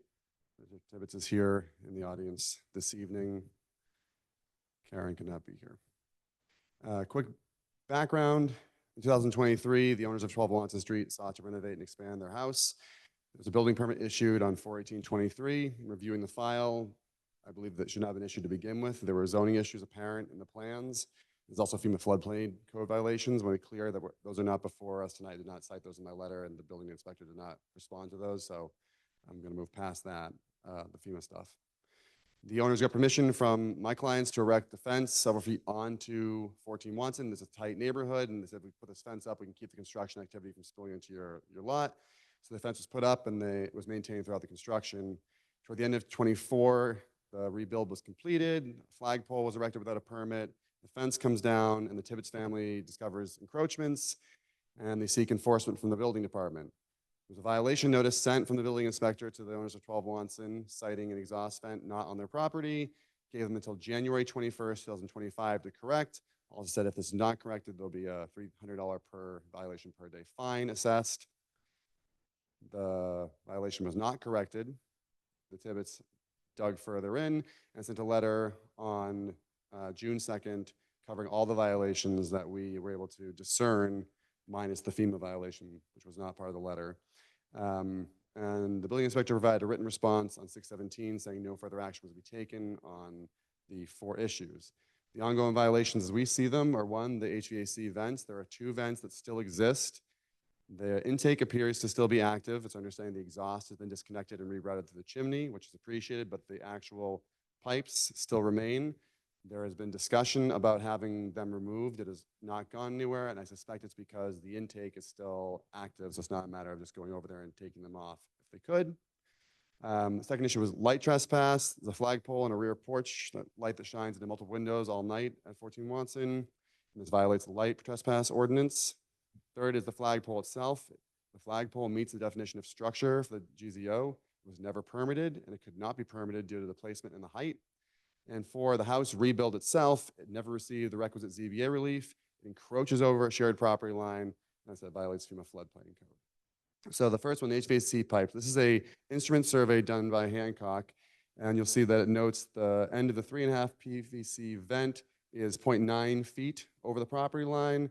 The house is basically on the property line. And then the end of the 4-inch PVC vent is about 0.3 feet over the property line. And this is a photo. You can see the vents. Again, the property line is basically the shingles. This next picture is just a closer look of those 2 pipes. And this is a profile. You can see that is when the exhaust was still active. Again, it's our understanding the exhaust is no longer in use, but they're both still there. We last checked at 6:30 this evening before coming here. So on January 7th, the building inspector recognized that these were a violation. He ordered them corrected within 14 days, established fines. But then on June 17th, he says, the matter's been investigated and resolved. The problem being nothing has changed. Both vent pipes are still there. So if it was a violation back in January, they had until January 21st to get them out of there before fines started getting assessed. Why June 17th was all of a sudden the matter investigated and resolved? I ask you to overturn that and instruct the building inspector to resume enforcement based on his original January letter. Second one, light trespass. The original flagpole light was mounted at the top of the pole. The building inspector ordered the light removed. That's the old light. And so the owner removed the old light and then installed a new one just as bright at the base. This is still in violation. This is a shot you can see from a room in my client's house with a television on. The light pole is notably brighter than a television in the same room as the picture taker. Just to bring it to speed, light trespass is defined as illumination that goes beyond the lot lines on the lot in which it originates at a level greater than the natural illumination as measured at the lot line. The administrator of that is the inspector of buildings and says right there on 4 highlighted, light trespass onto residential property is prohibited except for lights associated with street, roadway, or public safety lighting. And this is not associated with street, roadway, or public safety lighting. It is clearly shining way brighter than the ambient light would be at the lot line into my client's property. And in fact, there's 2 instances. There's the flagpole and this rear porch light. And so again, we would ask, this is the building inspector's determination that has been investigated and appropriate action has been taken. The issue is resolved. No action has been taken. Those lights are probably on right now as we speak because it's dark out. So we'd ask you to overturn the building inspector's determination there and order him to please begin enforcing the prohibition against light trespass for these 2 lights. Third would be the flagpole as relates to zoning. It meets the definition of a structure. I have the definition straight from the GZO right there. Anything constructed or erected, the use of which requires a fixed location on the ground or attachment to something located on the ground. This is constructed on a large concrete base in a fixed location on the ground. It is a structure. GZO also says no building or structure shall be constructed without a building permit. There's never been a building permit applied for or granted. And structures, as you know, obviously must comply with dimensional requirements. This flagpole is less than 10 feet from the property line, which means it violates the accessory structure setback requirement.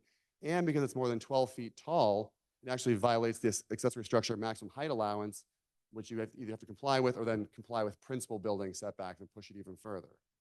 But again, building inspector said the office has considered a request and determined that no zoning violation exists, even though it's clear from the file there's never been a permit applied for or granted for this structure. The building inspector declined to take any action. We would ask you to overturn that determination and order the building inspector to take enforcement action against this unpermitted structure on the property. And lastly, we have ongoing violations regarding the house rebuild.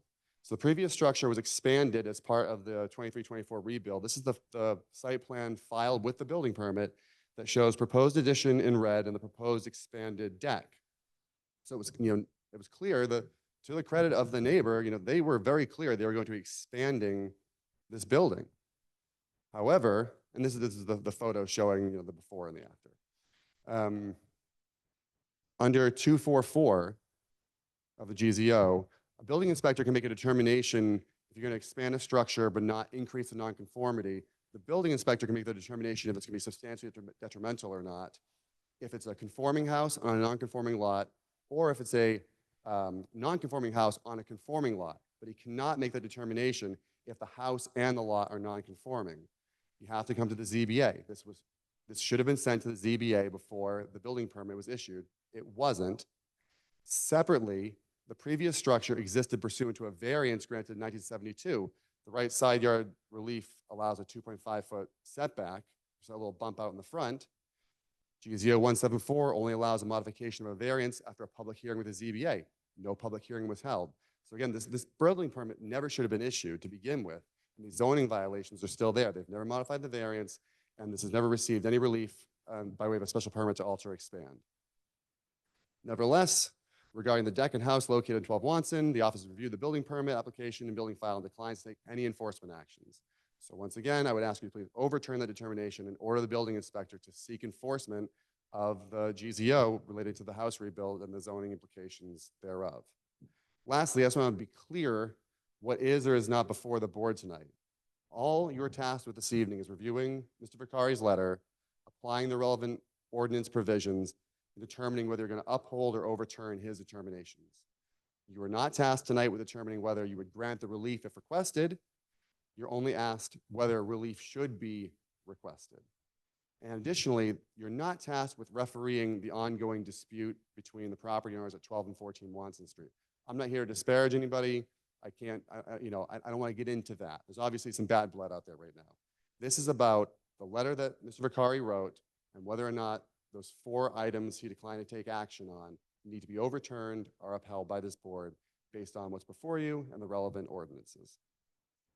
So again, here's my request that you overturn the building inspector's determination about the violations, require him to resume pursuit of his January violation notice, require him to issue new violation notices to the new violations that were presented, and require the owner of 12 Watson to seek permits and or ZBA relief as is necessary to bring what has already been done into conformity with the relevant ordinances. I thank you, and I will end it there. Thank you. Now I'd like to call on Assistant General Counsel Rocco D. Philippus, who will give an opinion and defend the building commissioner's decisions. Good evening, Rocco D. Philippus, Assistant General Counsel for the city. Go ahead. Oh, yeah, yes. So I think as the board can see, there's some pretty clear jurisdictional defects in the appeal that's before you. Namely, as the applicant has acknowledged, they had actual notice of the building permit that many of these issues flow from. And the law is clear that an applicant may not sit on known zoning violations and choose to later come back through a request for enforcement if they have missed that 30-day statutory appeal of the issuance of the building permit. So I think that the board has before it an issue that is outside of its jurisdiction in many regards. Is specifically any of the purported violations that flow from the construction that came out of that building permit. That would have all been covered by the building permit. The 30-day appeal deadline has passed, and the law is clear in Gallivan versus Zoning Board of Appeals of Wellesley, a 2008 case, that if a party has actual knowledge of an issuance of a building permit and fails to appeal it, then that's going to deprive them of jurisdiction to seek relief from purported zoning violations contained in that permit. As to the light trespass issue, the issue of light trespass is not in the zoning ordinance. The Zoning Board of Appeals does not have the authority to review decisions in the Code of Ordinances, but only those coming from Chapter 40A and the Gloucester zoning ordinance. So I would ask the board to consider that request is outside of its authority. Similarly, with the flagpole, I think that what the board has before it is a complaint that is made, I think in September of 2024, that is investigated by the building commissioner. And now we are here in July. It's way beyond the time frame for an appeal when the building commissioner declines a request for enforcement. I think that this claim is time barred in regards to the flagpole. But nevertheless, I agree with my brother that a structure is defined as something fixed to the ground, but a flagpole is also reasonably interpreted as a yard accessory. And in that definition that the GZO provides, when it gives the concrete specific examples of structures of things fixed to the ground, it says buildings, mobile homes, billboards, tall fences, swimming pools, and tanks, and then refers to things that are like or part of those. And so I think you've got kind of a spirit of the law, letter of the law, and the building commissioner makes a decision in an area that is not, it's not clearly defined in the building code. It's not clearly defined in the zoning ordinance. And so I believe it's a reasonable application, but nevertheless, I think that the board should consider the jurisdiction it has to determine this appeal.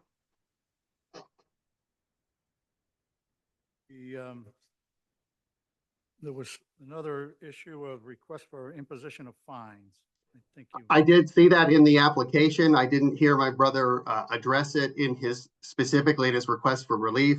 I just think that that's outside of the scope of relief that the board would be authorized to provide. The zoning board is an administrative body. Fines are imposed by judges in a judicial process after conviction for violation of a zoning ordinance. So I don't believe that the board has any authority to impose any fines as a result of a request for enforcement. Okay, is that it? Yes. Thank you. Rebuttal? Thank you. So I want to point out, I am not appealing the building permit more than 30 days after a building permit was issued.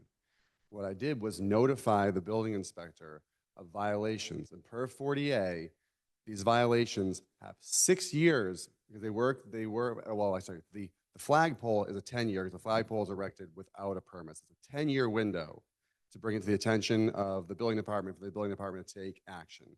The issues regarding the house, as the house was built pursuant to a building permit, arguably to the plan submitted, that's only a 6-year window. But it's not, I'm not appealing the building permit within 30 days of its issuance. I am notifying the building inspector of zoning violations within the 6 and/or 10-year window.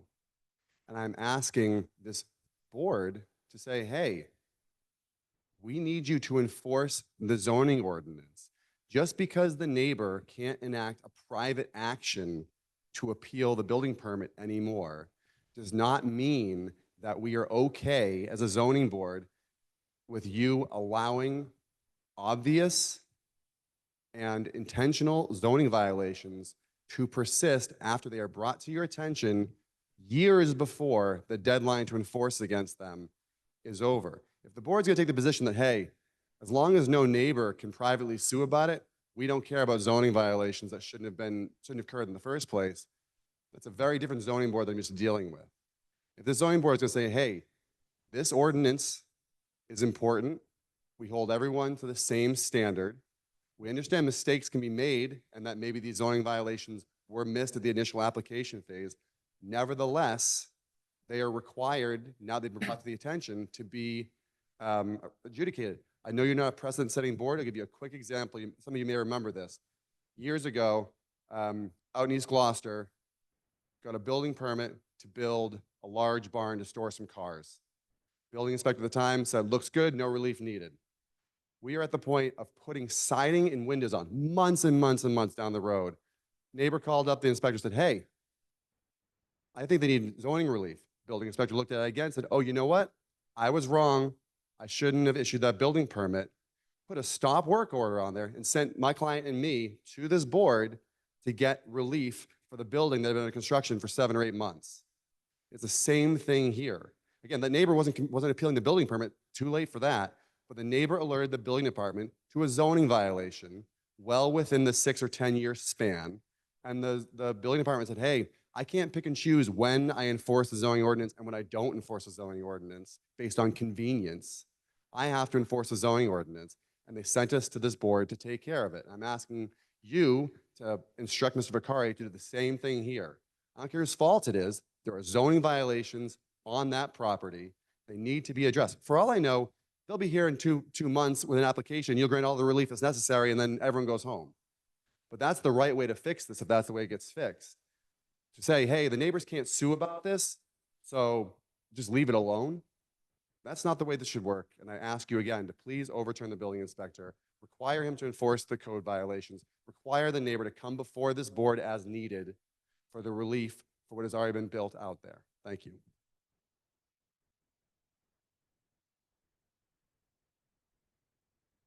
Any advice from council?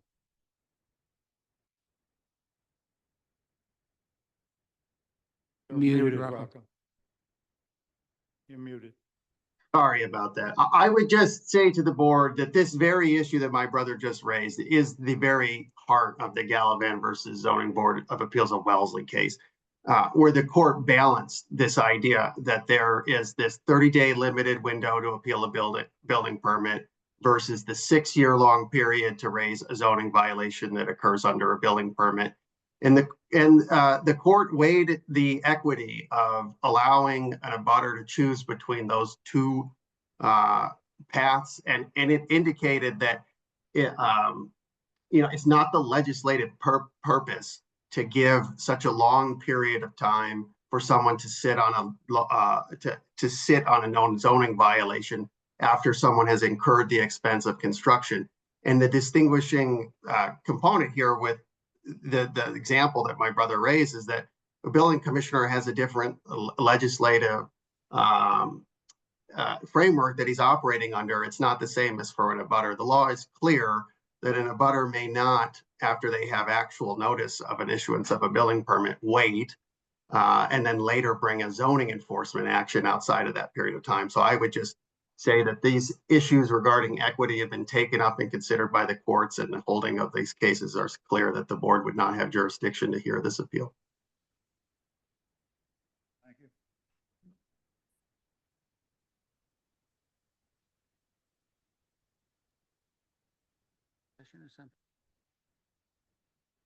I'm uncomfortable with the position that I'm in right now.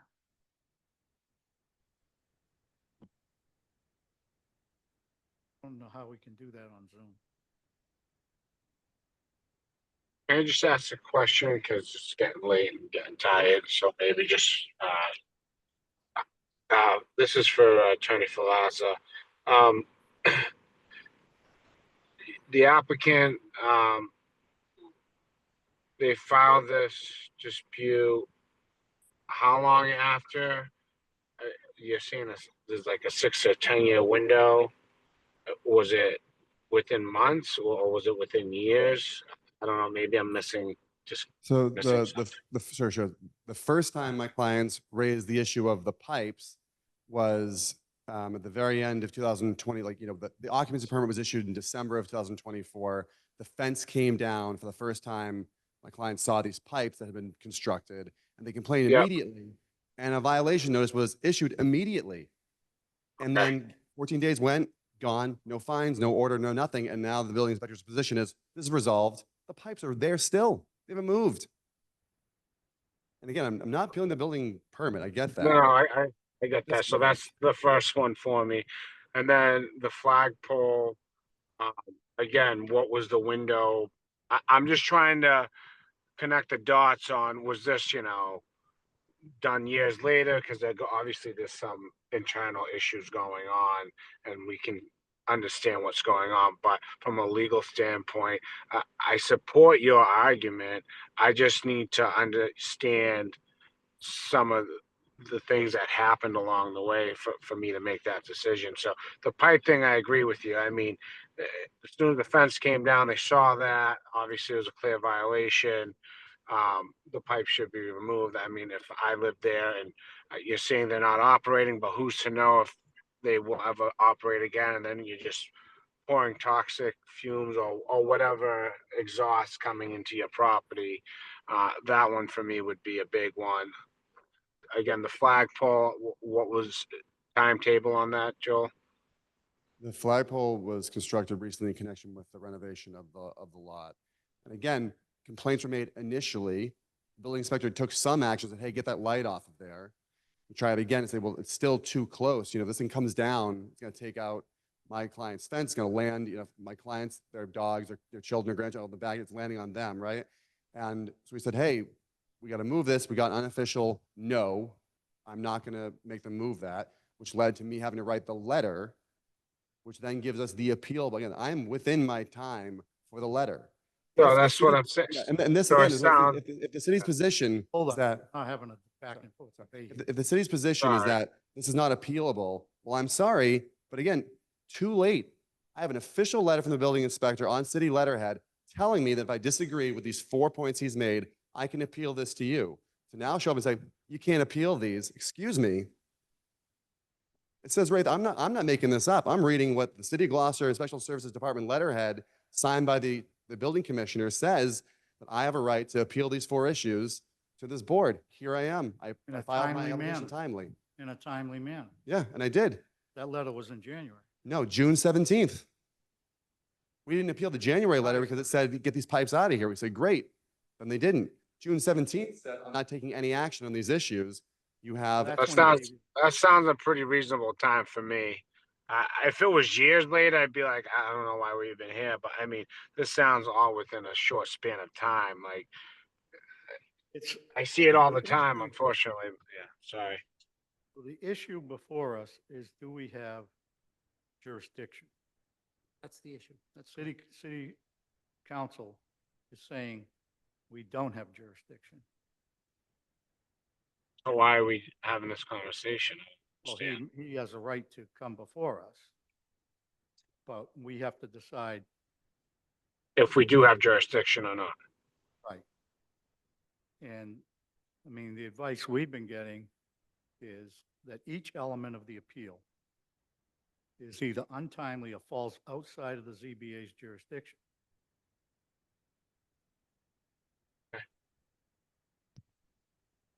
So before we even would even consider the merits of each piece of this and what we agree or don't agree with, we're not even discussing that, I don't think. I think we're discussing whether this appeal is valid and whether we have jurisdiction. There are plenty of things in here that I know we don't have jurisdiction on. Mr. Chair, may I make a suggestion to maybe help us out with this evening? Would it make sense, Attorney DeFilippo says raise some legal arguments, cite some case law. Would it make sense to continue this, allow both, city legal, allow the neighbors, councils here tonight, and allow my office to provide, legal briefs for this board to consider? Because if you're turning on jurisdictional, it's a very legal argument. I think it'd be right for the neighbor's attorney and for me, myself also, to provide you also with our, opinions that you can then review in executive session at a later meeting with counsel for the city, and then come back out into session and make a determination as to whether you're going to hear these or not from there.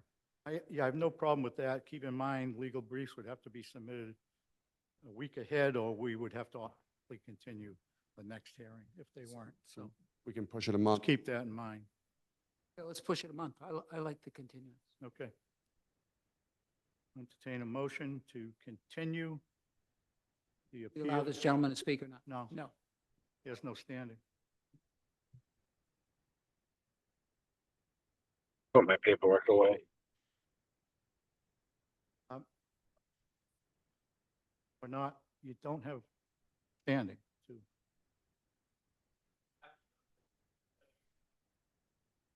Are we continuing this? Yeah. Okay. In the application of Karen and Vincent Tibbetts appealing a decision of the building commissioner at 12 and 12A Watson Street, I continued this hearing to August 28th. Is that Second. correct? Thank you. Motion made and seconded, roll call? Mr. Gelati, Yes. Mr. Canavo, Yes. Mr. Nyman, Yes. Ms. Norton. Yes. Mr. Parisi. Yes. So we continue to the 28th. Thank and you. Any briefs, we need them in before the 21st. The 21st of August for the briefs, Mr. Chair. Wait a minute, I got everybody talking. I was just confirming 21st of August for the briefs, Mr. Chair. Who's asking that question? Rocco. please? Yes, This is, Rocco. yeah, thank you. Okay, one at a time, through the chair, address, get recognized. Rocco? I was just confirming that the board would like the brief on August 21st. Yeah, that's our rules. If it came in after, within a week, we would automatically have to continue. Thank you. Before we're okay, that gives us time to review them. Sir?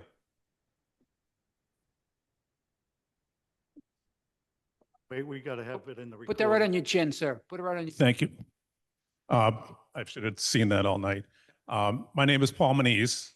I'm an attorney with Lewis Brisbois in Boston. My address there is 60 State Street. I'm also a resident of Gloucester and live at 13 Brightside Ave. My question for you, Mr. Chairman, is you suggested that we didn't have standing earlier this evening. I just want to be sure that we have standing to submit a brief on jurisdiction. Yes, any citizen can submit a brief. What I was referring to was having an opportunity to be in the debate about the issue, but you certainly can submit to the board your thoughts, your brief, but before the 21st. Thank you. Okay, that is continued. Thank you all. You got your packets. There's only a couple of hearings next and one continued, I think, so that'll be lighter. Anybody have any issues or questions, problems, things you want to bring up? If not, I'll entertain a motion to adjourn. Motion to adjourn. Second. Made and seconded, roll call to adjourn. Ms. Norton, Yes. Mr. Nyman, Yes. Mr. Canavo, Yes. Mr. Gelati, Yes. Mr. Parisi. Yes, we are adjourned. Have a good night, guys. See you, Peter.